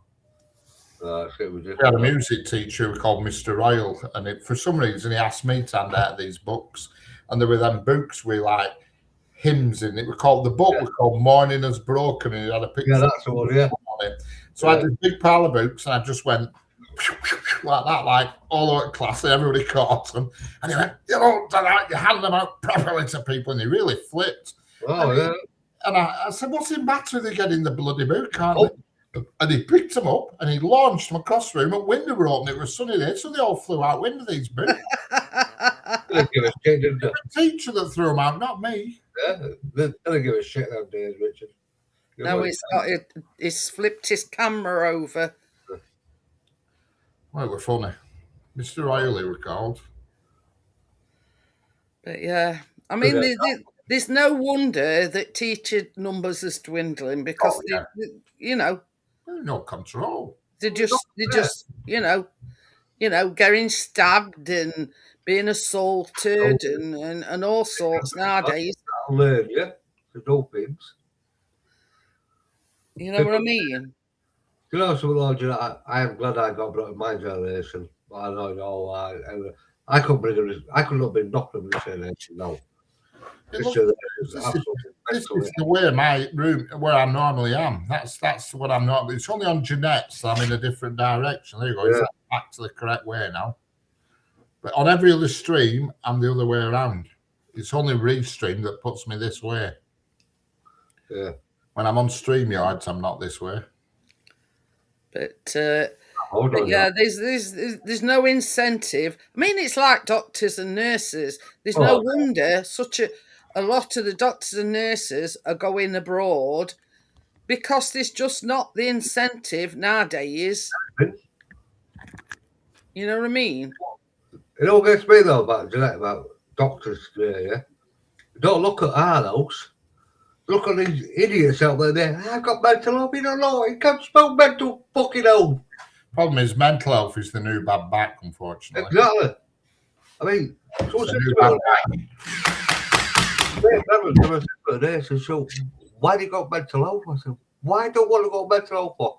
Do you look like a mental? I want depression tablets. No, I don't want depression. I don't give a shit. Like I said to me, I don't give a shit about the benefits. I don't kind of fucking shit about PIP. I don't kind of shit about whatever it is you get extra into. I don't want that. All I want to do, is just recognise what I'm going through. You know what I mean? It's not about money, means it. I'd rather live what I'm living right now. I can go up on that. I don't give a shit. You know, it's like, you got doctors all the week and tell to me, well, I'm going to wait now still see what it says. I said, well, I've got appointments at a job centre and do my heading. Don't we go work in Bible? What am I supposed to say to him? We don't say anything. Where else? You know what I mean? So I'm like, castrations, you know what I mean? And they don't listen to us. Listen to this dumb idiot at 30 years old and 20. I'm depressed. Why are you fucking get up, you little bellend cunt? You're an idiot. I swear, God, Richard, it does my fucking boxing, mate. Doctors, everything, it does my head, mate. I swear to God, it does. You know, I've done all what I have to over there. I've worked to where it's home most of my fucking life. I've done what I have to do. Yeah, I've been on benefits for a while. Yeah, but so what? I've done it there. I've done fucking wheeling. I've emptied bins or whatever fucking with. Old bins used to come out. But that's the built-in camera that I've got on now. The one that's actually screen, but I think it's a bit crap, eh? You know what I mean? But yeah, you know, I mean, it's I don't complain about me on this yet. I never have done. I just get on with it. I mean, fucking like it, right? It's constant, like it's like a fucking throbbing pain every day. I mean, what's supposed to do? Pop paracetamol, pop tablets. Just get on with it.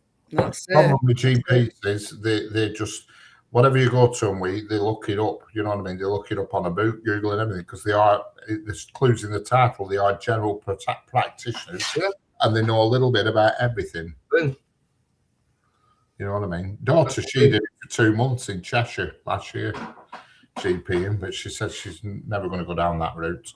Never. Right. She'd like it. It's no, I mean, doctors, I mean, like, hospitals, fair enough, I understand what they're doing and all that, but when you get a doctor, it's like,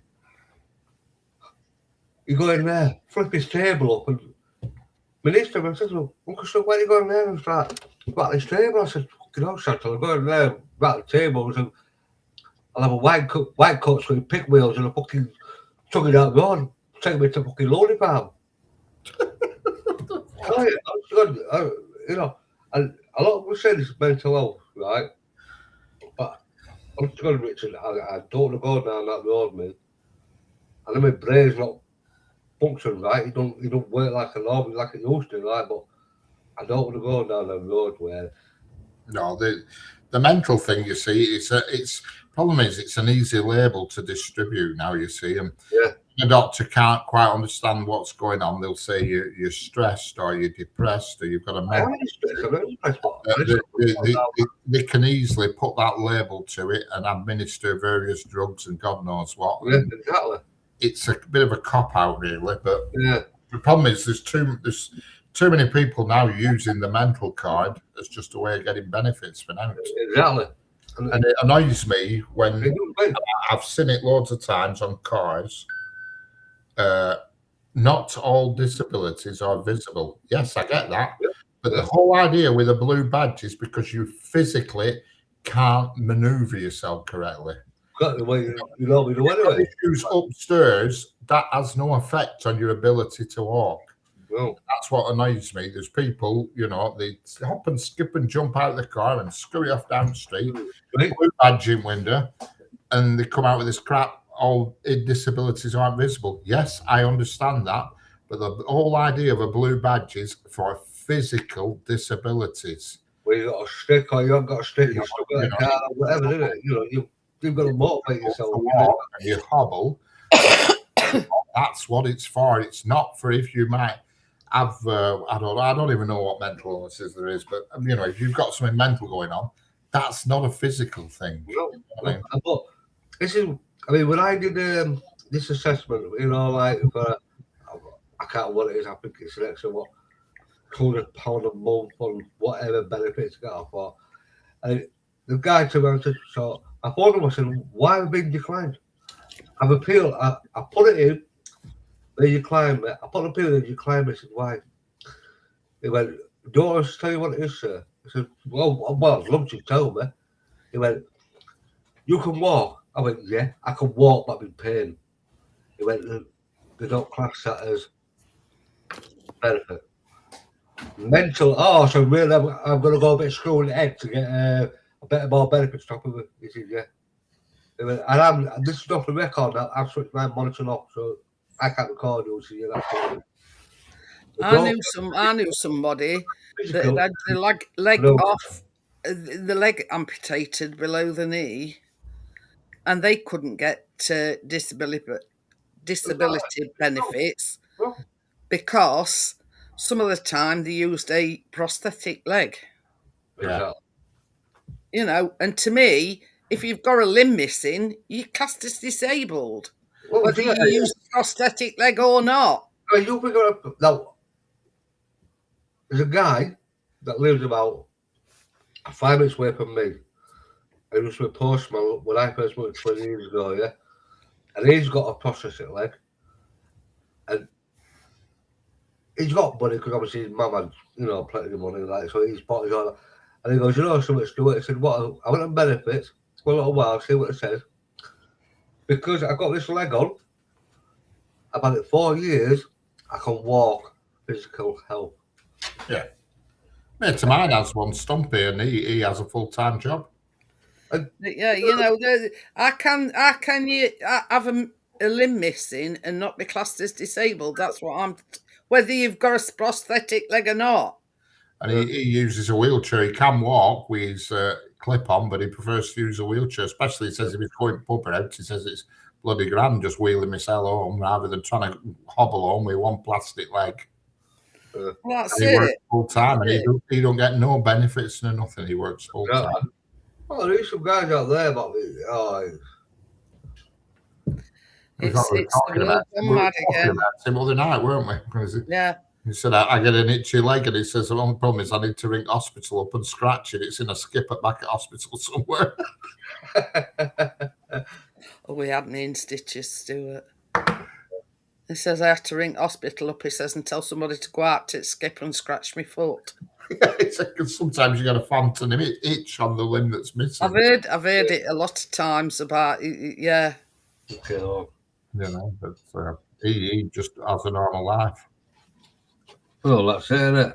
I mean, this guy that I know, yeah, I mean, he goes to the pub, and he went, you know, so a little bit, no, I fucked him off. I don't need the fucking money. I've got my own money. But I could claim all sorts if I put my mind to it, but I don't claim a bloody penny. Well, I said, Richard, you know, you look at your daughter keeps saying it to me. She says, "Why don't you flipping claim some of you? You've worked all your life. They flipping owe it you." You know. Well, yeah. I've said it to you several times. It's who you are. If you're a proud man. I've worked for flipping since I was 16, so that's like, what's that, 59, 44 years. I've never as much claimed a single dole check. Yeah, exactly. You know, and daughter said to me, you should bloody claim. Well, yeah. I mean, you know.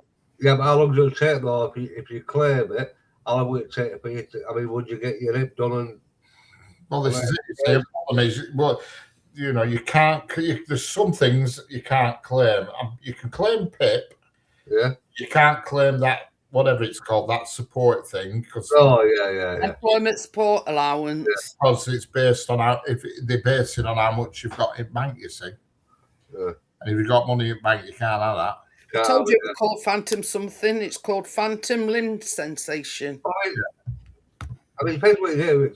I mean, what the PIP? What it can work out? What is it? £200 a month lower rate? I haven't got a clue what it is. I mean, when it's higher rate, whatever, you know. I bet I could get a free car if I wanted.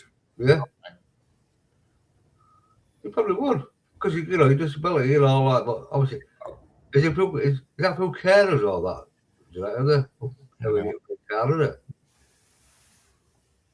And this phantom limb sensation, it's caused by your brain. Something to do with your brain. Oh yeah. Yeah. It says the brain is still expecting signals from the missing limb, causing a miscommunication. The University of Utah Health explains a remapping of probably what you get. What men get first thing in the morning when they get a piss hard on them. Looking for a bog. But I mean, I've been telling him for a while now, Senga. Oh, daughter does. She when she were out the other day. In fact, she's coming down again tomorrow. She says, "Bloody claim." She says it's only a few phone calls and a few forms. Get it, bloody claim. Yeah. Hi, Badger. How are you? Oh, Badger. You know, and she says, "Why don't you just claim stuff?" She says it's all right being noble and everything and being principled, but she says you've worked all your life. Yeah, exactly. Not goal. You're entitled to it. And that's my way of thinking, Richard. I've worked all my life, even when I've had my kids. Yeah. And, you know, sometimes... Morning glory. You're right, Gary. I love the morning glory. Don't get morning glory. It's like trying to flipping roll over in bed it's like a mop handle with a 6-inch nail through it. You can't get out of bed. Yeah. Roll over. There's a woman he don't get morning glory. You're rushing to bog. Like a dog. You're rushing to bog like a dog, like on eat. Well, if you don't want to do it over the phone, Richard, you just ring them up and ask them to send the forms out to you, and you can fill them in at your own leisure.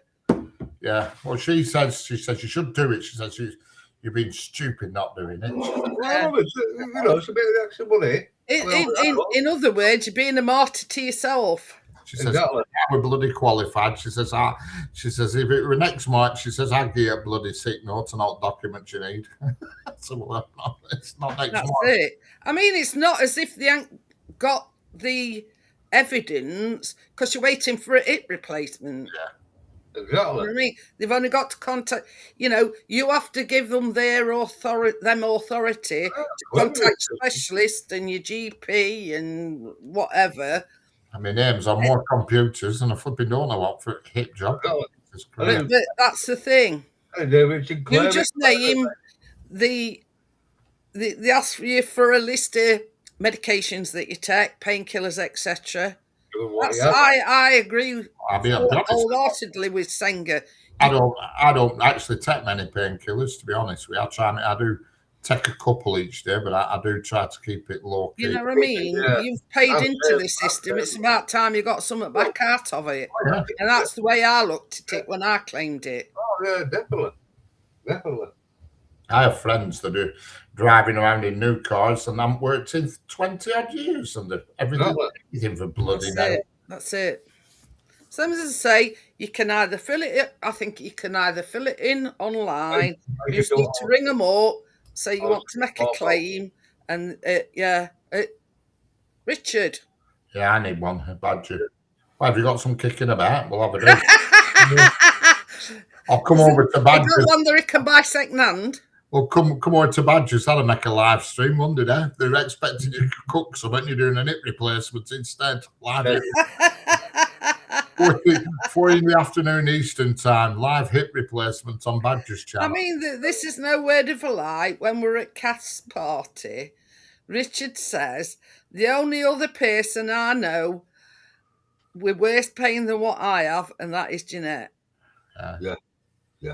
You know what I mean? Oh, Jeanette, I see you. You know what I mean? Make and claim your carer's allowance. Yeah. Well, it's like me, though, Jeanette. I mean... But, yeah. You've got the evidence. They've only got to go to your consultant, go to your GP, etc., and the evidence is there. And nowadays, these hip replacements, I've been watching them on YouTube, hip replacements, and they're doing them in under 2 hours now. They're really good at it now. They're not. It's not like an 8-hour job. It's flipping 2 hours in and out, and you're away. You'll watch when Richard gets his hip replaced. He'll be like, Speedy Gonzales. Yeah, you're right. Edward. I'll be out. I'm going to say. I mean, he's on night time. He'll be like Roadrunner. Yeah. No night time, July. I'll be frigging out and about, I'll tell you. No fear of that. Here's your therapy cat. You won't see me for dust, I'll tell you. That's the only thing that holds me back, because I'm walking around like John Wayne, which, That's it. Yeah, you can do, please. If he ever snows, you can tell where I've been. There's fucking dots in one line. Yeah, Richard, when he walks in snow, he's doing a bit of Morse code while he's there. Oh, yeah. Dot, dot, dot, dot, dot, dot, dot. Yeah. But I hate it, snow and ice. It's not good, is it? I detest it. But it's like I can walk, all right, but I can't walk long distances. You know what I mean? I can't think, I'll just go and have a walk and, say, a mile. I can't do that. Oh, God. But, just generally walking. Once I've been on my feet for a minute, I'm better. Yeah. Oh, yeah, they walk you straight outdoor, yeah. Oh, yeah, they do. They stand you straight up, straight away. My mate, he had what annoyed me, I mean, he didn't annoy me, I'm glad he got it done, but I were on the list before him, and he got a cancellation. I said, how's that work, a cancellation? Did the guy who were waiting die? I said, because you can't all of a sudden decide you don't want a new hip. And they rung him up and said, can you be down tomorrow? He said, yeah, I'll be there tomorrow. And they did it. Wallop, new hip. Yeah. Badger says, Richard, I'll do the hip replacement. I watch a lot of YouTube. We'll live stream it. We'll have some drinks and snacks, and it'll be great. Millions of views, easy.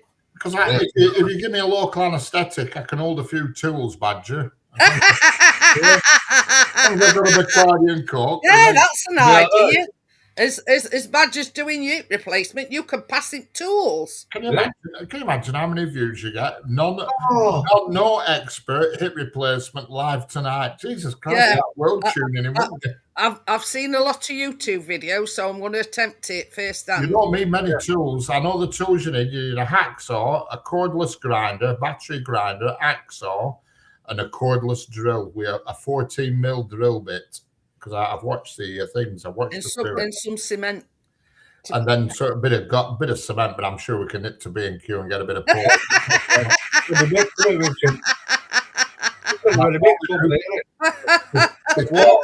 They sort top at old leg off, a couple of inch off, make a nice end.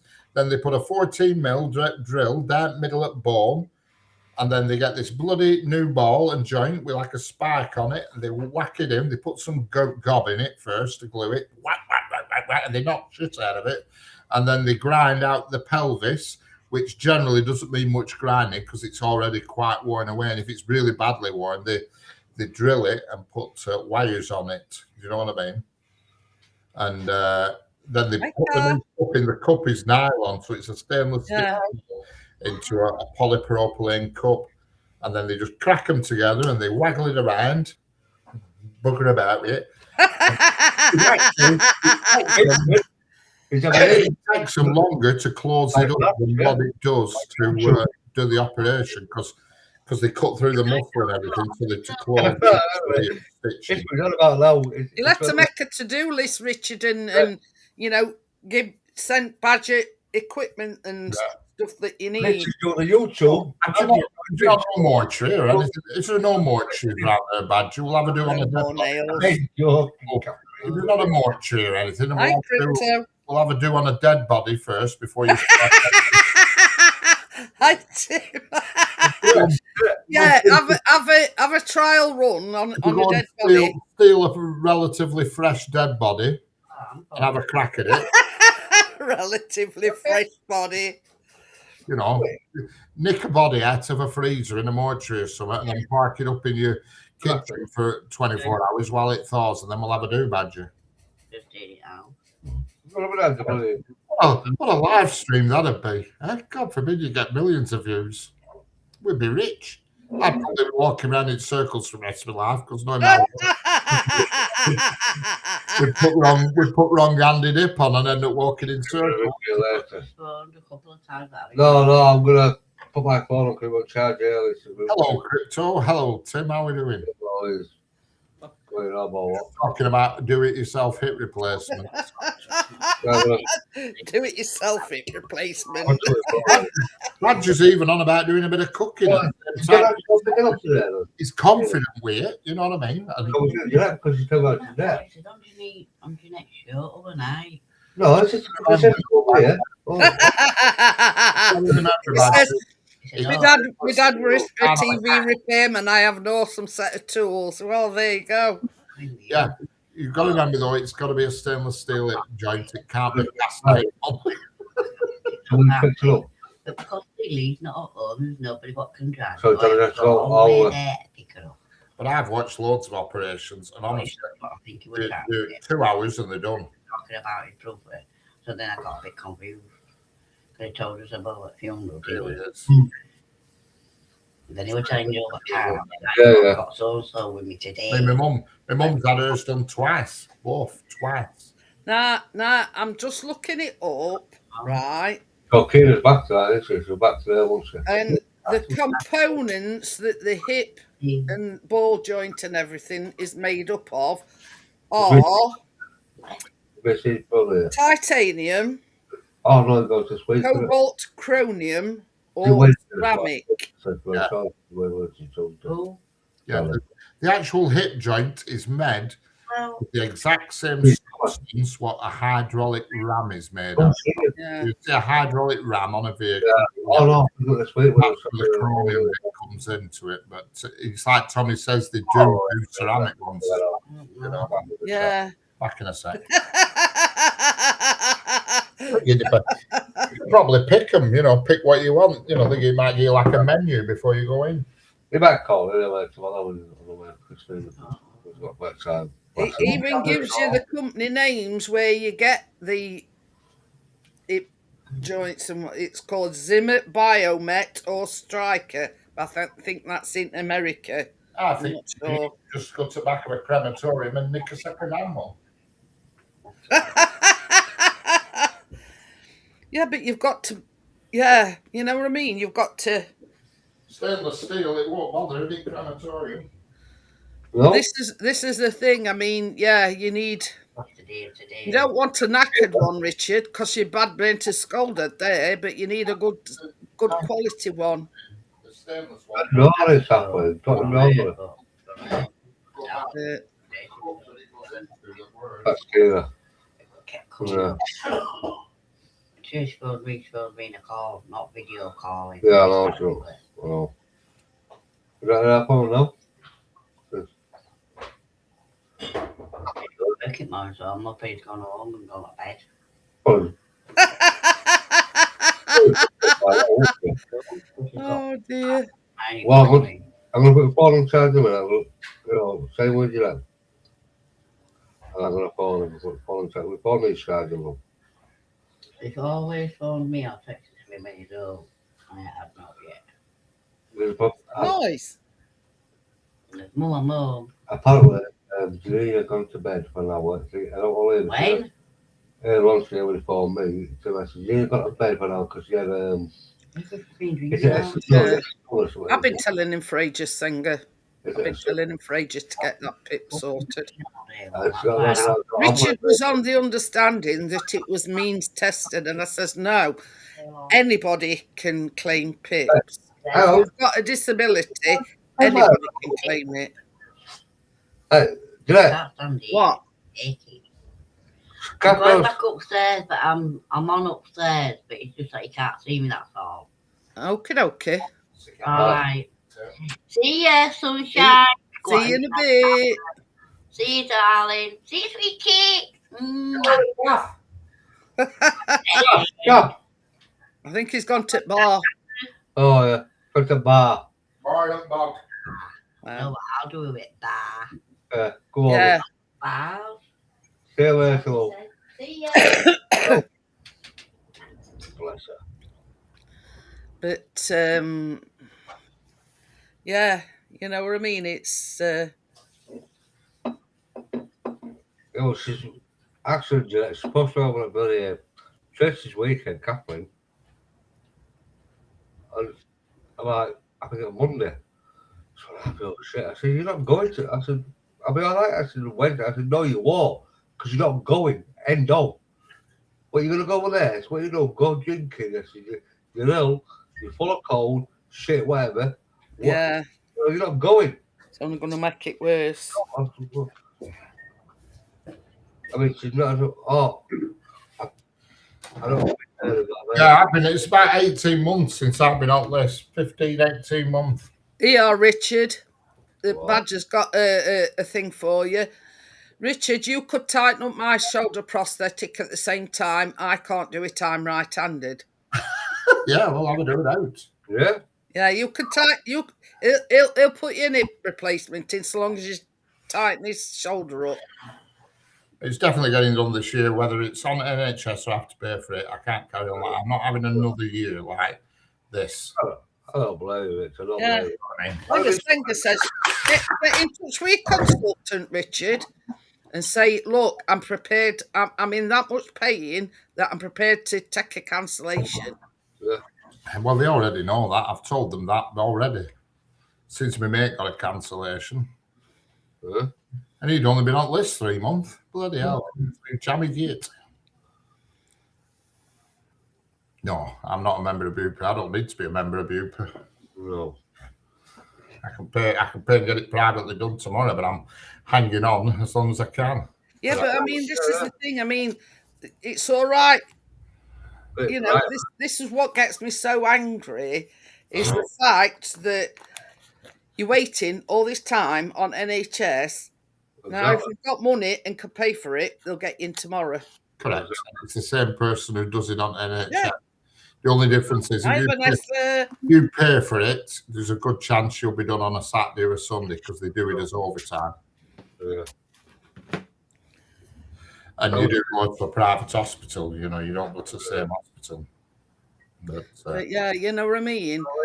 And it's like anything nowadays. If you want it done quicker, Money. they expect you to pay for it. Yeah. Why should you pay money for something that you can get an NHS? Yeah. You know what I mean? I know 2 people who've recently had it done, and they're up and down like spring chickens now. They're just a new lease of life. It's like they've forgotten what it's like, the pain of the hip, because they've just forgotten it no longer exists. That's it. Because they move more, their overall health and well-being improves because they can move quicker and better. Yeah, yeah. In fact, one of them plays, the girl I know who's had it done, she plays in a national rounders team, you know what I mean? In a, whatever you call it. You know, and she's had hers done.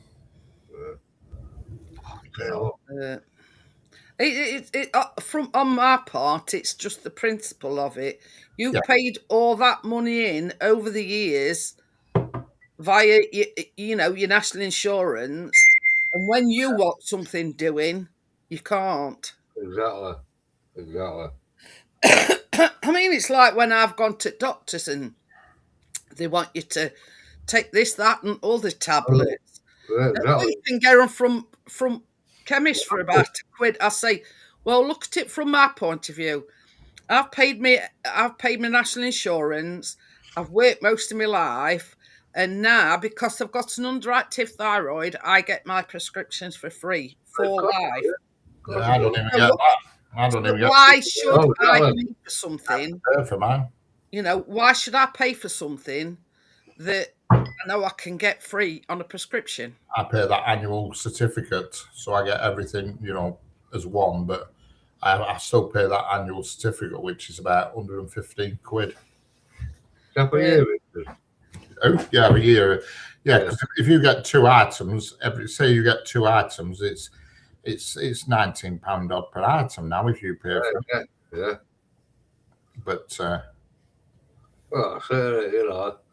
see, my problem is, you see, the doctor, he sees me hobble in, but there's people who are waiting on lists that are like on 2 crutches and stuff, and they don't see me as being as urgent as the other people. That's the problem.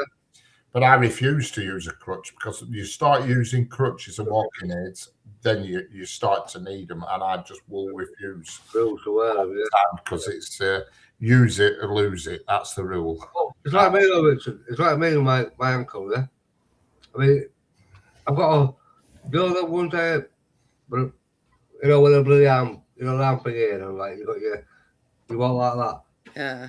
And so says to me, use one of them, I said, look, I don't want to wear a crutch. I said, what am I supposed to do with it? Stick it here, So I fucking fall over, pissed up. I said, whatever. Yeah, but I said, no, I don't want to wear it. I don't want to use a crutch. Yeah. I want to do what I need to do. And, all I want is... Hiya, Barry. I mean, Richard, do you know me personally? I would, honestly, God, I would... You know who Barry on the Rails is, don't you? No. Can you remember Vlog from the Bog?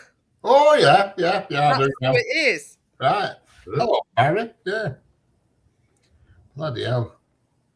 My arm hurts in 3 places, so he told me to stop going to them 3 places. My God, it's another corridor. I know. But yeah. Hello, Vanessa. But yeah, you know what I mean? The fact that I get my prescriptions free because I've got an underactive thyroid and I've got to take medication for the rest of my life. I get an exemption certificate from the doctors. So, I mean, can you imagine? I've got 13 things on my prescriptions. Can you imagine how much that'd cost if I got paid for them all? Yeah. 160 quid. That's how much it costs.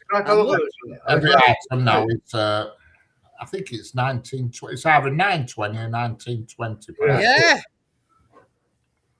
I knew Richard didn't know who you were when I said vlog on. Yeah, straight away. As soon as you said vlog on the bog, I knew who you were. But yeah. Another one that goes way back and all, isn't it, Richard? Correct. It is. That is a blast from the past. I think it's about 5-6 years since I last heard of you, Barry. But yeah. I don't think we're online or what, did you? 5-6 years ago. How much did you say to cost me every month? A lot. Well, a lot. I'll tell you exactly how much in a minute. Today, you're a genuine people. We're genuine people, yeah? these people that get the antidepressant tablets are like 20, 25, 26, 27 antidepressants. Look how much they're going to cost NHS. How much they're going to cost. How many items do you get a month, Jeanette? I'm just having a look.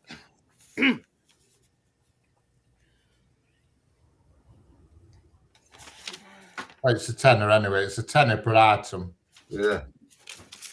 £9.80 per item. So if for me, I have 2 tablets a month. That's 20. 13 says that. 100 £20 a month. So that's £2.40 here. I pay the certificate, which is £1.15. So basically, I'm getting a discount on that yeah, ticket. 50% discount. So it's worth getting the certificate. No doubt about Oh, it. yeah. But obviously, like Jeanette and that, you know, it's different story, isn't it? It's, According to this, right, it's more than it's 15. so what? Well, that's £1.50 every month you pay if you have to pay yourself. Yeah. It's £9 odd per item. I've just looked it up on Google. Yeah, so £1.50 a month.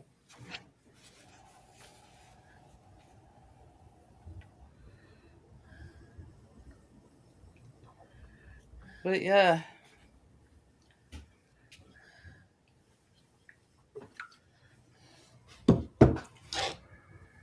Anyway. But Jeanette, yeah, not too bad, Barry. Bass. But anyway. You know. No, it's vlog from the bog. No, it is. Oh. Yeah, as well as can be expected anyway. Well, that's it, you know. Always like aches and pains. Tell me about it. But yeah. I look at one thing, I look at one thing in my life, yeah. Like the other one says, living on Candarrick, can't help it. No matter what's pain you're in, what you've got, I know what you have. Get on with it. And leave your life. Yeah, someone have a look at your channel, Barry. Anyway, Richard. Well, you need clues in the name. Yeah, well, that's what's attracted me to it. Yeah. Anyway, Richard, have you noticed something of me tonight? Jeanette has. Here, Lambert sits there now. Look at me. New glasses. Yeah. Yeah, this guy's new All in one. I'll tell you what, they get used to, mate. Oh, man. To you, Barry. Barry on the rails. I like a good train channel. I've been as yours called RB Rail. Yeah. I'll stick a link in, then you can see it back, whatever you call it. But yeah, you know, I begrudge paying for something when I know I can get it for nothing. Oh yeah, did it? However small the cost, you know, that's not the problem. The cost, it's the principle of it that I get free prescriptions, and why should I pay for something when you know? Like somehow. That's mine. That's mine, Barry. I've just put link in. You look at one thing though, Jack. I mean, it's like today, yeah. Our generation, Jack. We've done all this. We've been there. We've done all his jobs. We've done his work. We've done everything in his life, yeah. On here, we're all getting bloody old. But then you look at this generation here today, and this is what I begrudge. These scrounging idiots that are 20, 25, 26, 27, 32 years old claiming benefits and getting every benefit they can. Depression. You don't know, you can't really spell depression. You know what I mean? Like, fucking annoying. It really doesn't know. If they got aches and pains that we got, Stuart, they'd be fucking... Exactly, be fucked. Hey, I have got my wife upstairs, she's 16 fucking old, right? And she's absolutely... She can never work in her life. Oh, I've deleted that in my head in that Barry, that... And I've got to tell her, Gillette, I've got to tell her. It bloody worked. Epileptic, you know what I mean? I don't know where. I don't want me to go work. Like I said to him last week, I went to the office and said, I said, tell you what, don't want me to go work. Work a strike with the did. I said, I'll do that. I said, well, I'll tell you what, you're going to pay my rent. Are you going to pay what I have to do before I be rent? Why? What cost my monthly shit. I said, then you're going to make sure that I can leave work anytime my bill goes to the fit. I said, upstairs, it's my wife upstairs. terrified. I know it's going to fit. It takes tablets to his hey, 1 minute he's, do you know, and it's like, fucking bugs me. It really does it. And I even said, I'll bring to myself that age a couple months ago, yeah? What's going on here? If I swap carers with Kathleen, because Kathleen won't work again. She can't work. She's bollocks, you know. She's what is it? OCPD shit. And but then I was speaking to her Chantel. She turned and says to me, "Sam Custode, it's a big problem." Because why? Because you'd have to stop the claim. Then you'd have to go through it again, and it could work a total acid so basically. I said, yeah. I went, that's the way it is. You know what I mean? And I'd love to go to work, you know. If your fucking body let me, my leg let me, my arms let me. And then I even says to him, if I go to work with you, what we want to get me on, yeah? I've got knocked up legs, knocked up arms, but I'll do it. I said, but if I can leave early, if my brother goes to fit, he went, well, that's up to your boss, innit? I said, exactly. I said, get attacked 2 days after. Also, I mean, Teddy's, no one knows what he knows. That's it. That's It's it. it's like it talks to everything. I mean, I go in the kitchen, I can hear him talking to himself. I'm fucking, what, like, 1 minute, they're like, it can click like that. Even though he's taking tablets every day of his week. You know what I mean? That's it. And if he goes to an athletic fit for no reason or falls downstairs, he's 64 years old. No, sorry, 63. 66 or more, so he's 64 this year, isn't it? You were born in 63.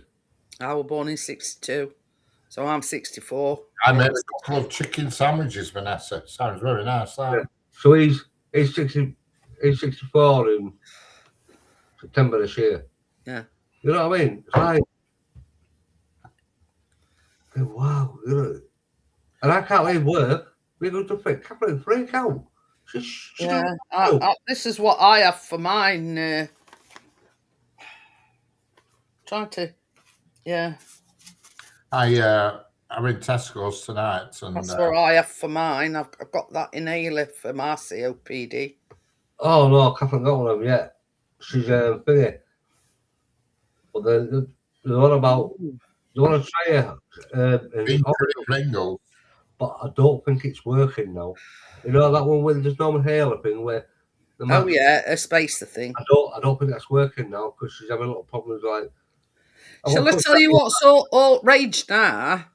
And I've seen it on, I think it's Facebook. They get a tube of Pringles and they just pour chocolate inside the Pringles Fucking hell.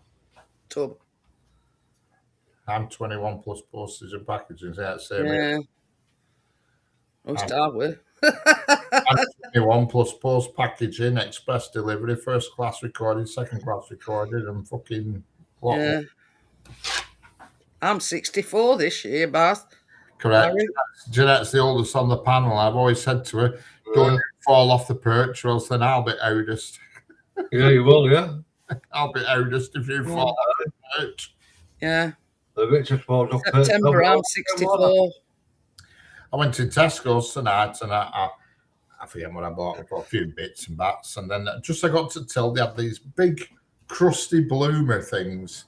Should have been £2 odd. I used to do it. 41 pence. So I bought one, and then when I was outside the railway track after tonight, I thought, what am I going to do with that bloody thing? You know, what can I do with it? So I had to go back when I left. I bought some tins of soup. I bought some tomato soup. I mean, it's getting ridiculous now, these fad things. Yuck.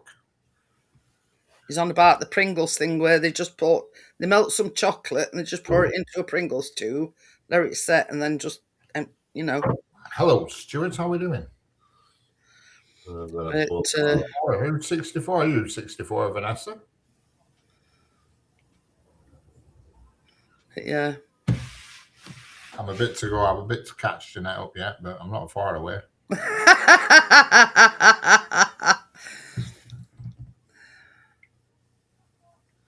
You don't look at Jeanette, especially living with Chris. Have some cherry vanilla ice cream. Oh dear. I think Stuart's the kid on this panel tonight. I am, yeah. It's a kid. It's Stuart. He's a child. Yeah. I want to say the kid. I'm 57 this year. 57 this year. Yeah, you're only just behind me. Hello. I'm 58 this year. How are you? Are yeah. I'm in October. I'm 57 October. You're November, aren't you, Richard? December. December, yeah. Christmas Day. Christmas Day. As soon as Oh, you, yeah, yeah. as soon as you go 57, I go 58. Yeah. 8 weeks after you. Exactly. I would say I'm a little kid, wasn't I? You bloody 8. Jesus Christ. Hello. Crazy, isn't it? My head in. Well, like I say, Rich, I've got 3 years for that. 2 years. This year. Over the clock back, believe me. Aye, hello. Tell you some days I feel about 94. I don't know about 64. Yeah, I do. Every day, every day for me. Away I from feel like that, though. I always think there's somebody worse off. yeah. And that makes me feel a little bit better. Yeah. It doesn't make you feel good, but it makes you feel a little bit better. You know, if you mourn, laugh and the world will laugh with you. Cry and you cry alone. Always remember that. Exactly. Like I said, like my mum always said to me though, right? I'm good regular to toilet at 7 a.m. Promise I don't wake up till 8. Well, I'm saying, Barry, I mean, I don't do that, but I'm saying that's the first thing I do literally when I get up is go to toilet for a pee, and then within half an hour I always need to do a number 2. Oh yeah, definitely. That has been pretty much all my life as that, and that's it. One number 2 every day. And it's not every day actually, but you know, if it's not every day, it's every other day. But that's how it's been all my life. I've been pretty regular that way. Don't half talk about some things about being regular and going to the toilet and whatever. I get up more. I Right. just cup of coffee and I'm all right. But you know, 54 in June. Oh, he's just a youngster, Stuart. He's just a kid. Oh. A child, yeah. Chris is 55 in November, obviously. Has he sorted his pension out? Has he got all that rocking and rolling? Yep. Oh yeah, that's the only good thing about being 55 is you can hit your pension. It's turned into a shit show. But yeah, good thing about yeah, he's got everything sorted and arranged and That's it.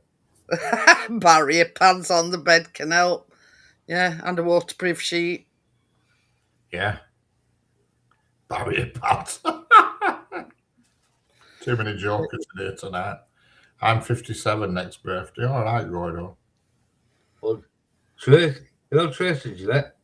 She's 56. Yeah, but I look. Stuart says, yeah, but I look fab. Well, it's no like blowing your own trumpet, Stuart. Exactly. That's good that you feel that way. That's it. That's the it, way mate. you feel. That's it. That's exactly what I mean. I don't wake up. Yeah, I know exactly what you mean. If I open my eyes, I think, well, that's another day I've got on the planet. That's the way I look at it. If I woke up with heart any aches and pains, I'd think I were dead. I know. That's when I'm at my best, really. Actually, first thing in the morning, that is when I'm at my best. I'm Olympic standard first thing in the morning, but then it drops off as the day goes on. Hey, it's 67 in this country, Vanessa. Oh, yeah.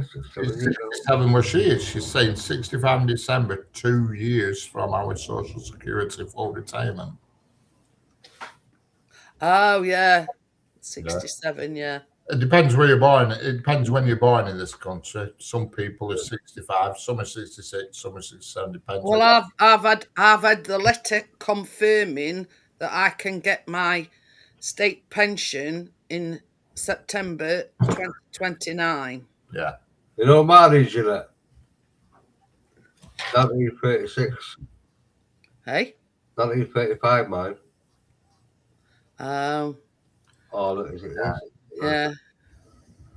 20, Well, I've had the official letter saying, pension. 20 years. I've got another 20 years. No, basically, I have to work for the next 20 years. I I've will had the actual letter. Oh, no. saying I I can can get 20 mine years. in No, 29. 10 years. 10 years. Fucking But, 20 years. Cool. you know you're old when you get the official letter from the DWP to say that you can get your Yeah. state pension in Oh, 2029. Apparently, I've got another 10 years in me. If you were born before 6th of April 1960, you can get your state pension at the age of 66. What the frick is What that? I know about?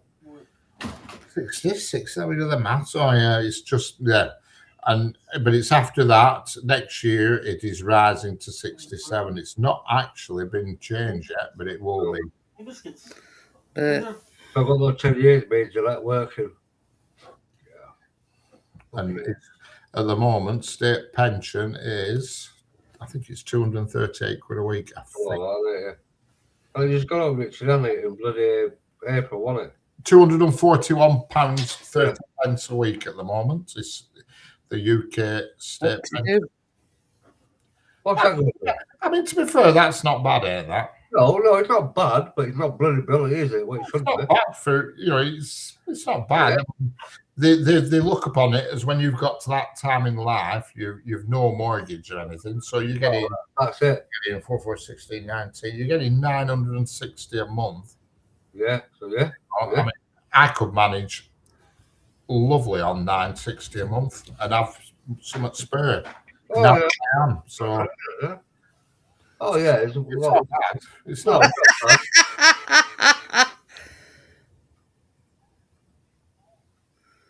Yeah. Rent's the biggest thing. Rent and mortgage is the biggest thing. Yeah. Get rid of your rent and your mortgage, you're laughing. Oh, definitely, yeah. But I'll never move from here because my rent's good here. I get it. Well, that's it. You're rich. You're always there. It's something that you You can't rent somewhere like this for what I. Oh no, and you all no. But and got no other bills. Exactly. It's all included. It's only one, isn't it? Gas, no electric, and none of that. I don't do that. Yeah, it's only one, isn't it? Both pay what you want to eat, both for your rent and your gas and electric, and that's it done. That's it. If I won lottery, I'd just go and buy some. Well, I probably wouldn't. I'd probably just go and travel for the rest of my days. I know. That's it. No violins tonight, Stuart. Let me know what you're about. He's on about bringing out violins. Oh, But I mean, to be fair, I don't think the state pension is too bad, really. No, of course it's not real, is it? It's nearly £1,000 a month, and by the time we get to 67, it'll probably be over £1,000 a month. Yeah. It goes up every year. You know what I mean? Provided we don't keep a Labour government in, because they might stop. Listen, something? I've given up on all the government. Cons, Labour, STP, I've not chance. Green Party, Raven Lonely Party, whatever you call them, I don't even vote, mate. Yeah. I just can't help me out with any of them. Yes, Tommy. The previous tenant was on the same rent as me, and boy, did she regret leaving. Yeah. Big time, because a month after she left, because she moved. What I'll tell you the story briefly.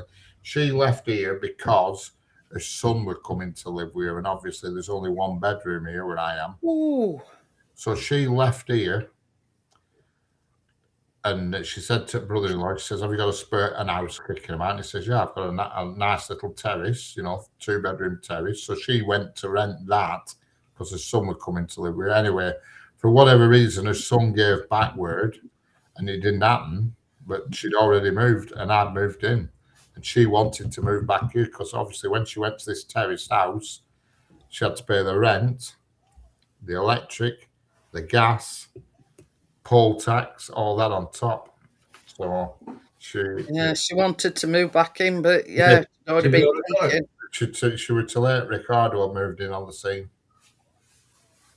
Yeah. She were, yeah. You know, you can't get anywhere for 500 a month. 500 a month with all your bill.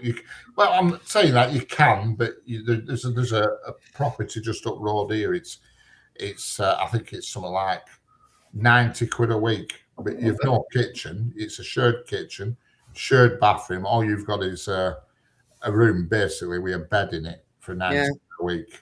Right. You haven't got a living room. In other words. Yeah, it's a bed sit for 90 quid a week. You haven't got a living room and a bedroom and a kitchen and a bathroom and everything. Yeah. I've even got a patio. I've got a ginnel. Not many people have a ginnel. Ginnel, yeah, I like the word ginnel. Yeah. I've got tradesman's entrance. I've got posh entrance. Yeah. And I've got probably the biggest living room windows you could ever imagine, even though it used to be a snooker hall. I mean, to think, Richard, yeah, that place were nice where you lived before, and you were umming and ahhing whether or not to take it, weren't you? I pondered for a couple of months about it. I didn't dive into this. I don't think I've seen him. What did you do? Because I were in the penthouse at other place, and I were paying a month. I were paying $490 a month there, I think, or $480. But on top of that, I had poll tax, gas, electric, and everything on top. Yeah. Poll tax was really expensive. It were $140 a month when we poll tax because it was a penthouse. It was classed as a Band D property. Oh yeah. But yeah, best movie ever made. Oh yeah, that's it. And to think, to get there, you've got to climb 48 steps. Correct. That old where I used to live, 48 steps to get to my front door. Yeah, geez, fuck that. For sure. The only good thing about that place is you knew you were never gonna get people knocking on your door trick or treating. Oh no. But I never get a trick or treater here or anything. Ooh. Find me door. Murray's going filming tomorrow at Epping Ongar Railway Steam Day. Yeah, I've looked at that on Railcam at Epping Ongar. But yeah, it's you can't grumble off £500 a month though, Richard. No, it's madness.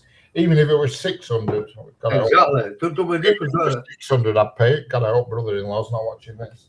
Well, 48 steps. I mean, £500 a month today, right? Your gas, your electric, your council tax, whatever, it's all done. That's it. And the only thing that Richard has to pay is internet. Internet, that's it. And what the monthly bills he's got. That's it. See you later, Barry. Yeah. I mean, well, Manchester's got to internet for £366 a month. I think it went up from, what is it? It's 89. It's gone up to £89 a week. You know, when it comes, it's like, I don't know, 300, like, what is it? But that, you know, what Richard's got is a good deal. Yeah. You don't have no electric, no gas, no. Tell you what, I would go to work each month and I would pay that each month.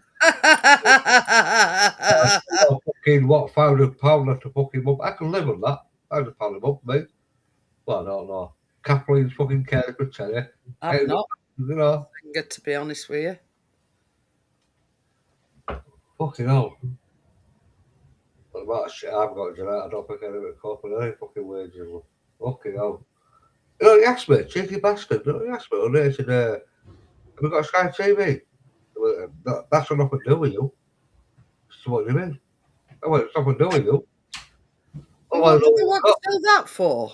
Yeah, he said, well, I know what you've got, so I can add up your wages to what you hear. So that's got nothing to do with you.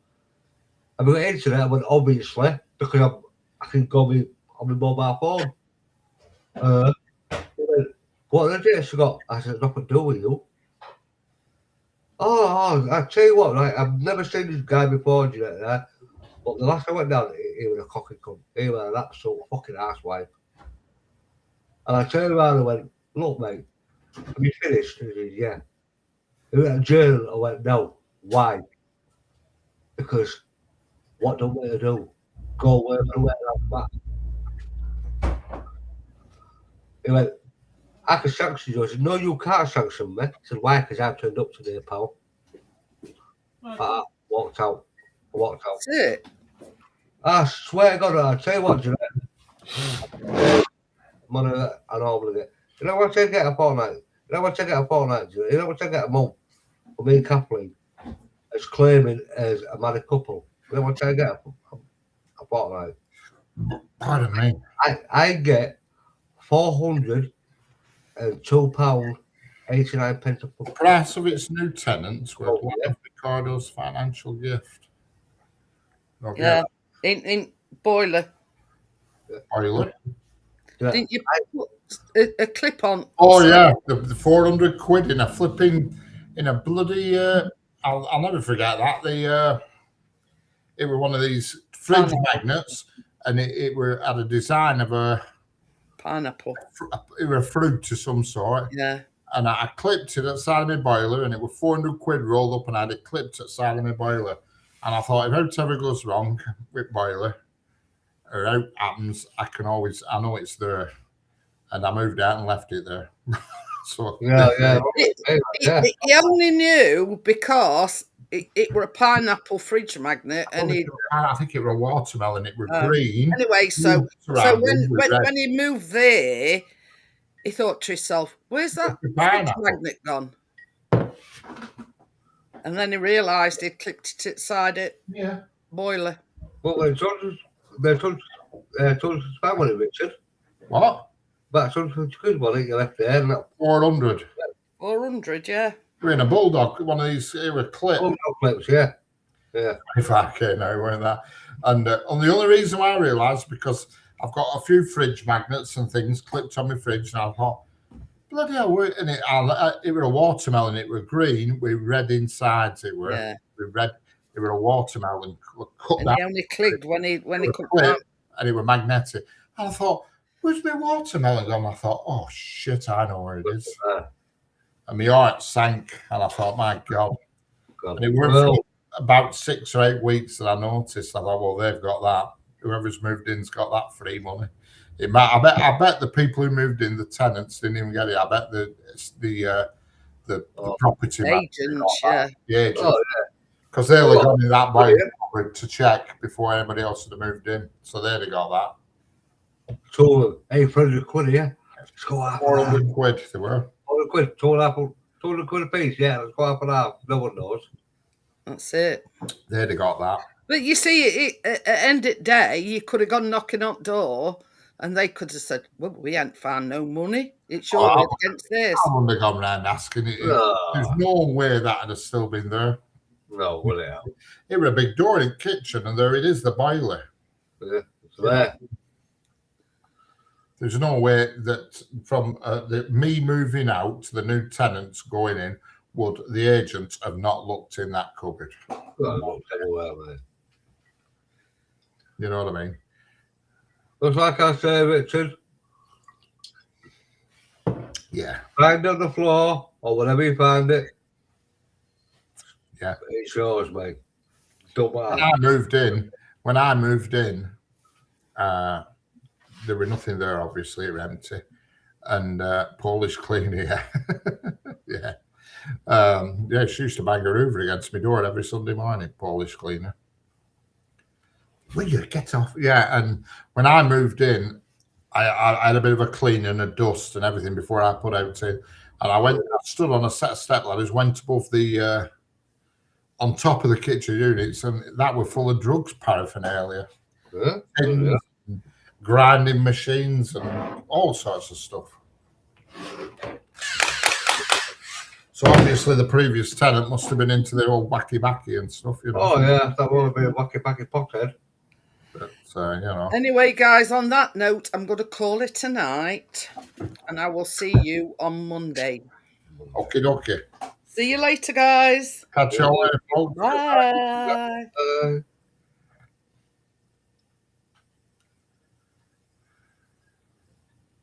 I'd be embarrassing to go around.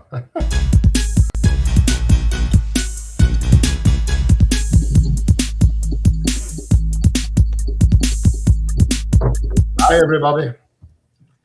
Good night. God bless.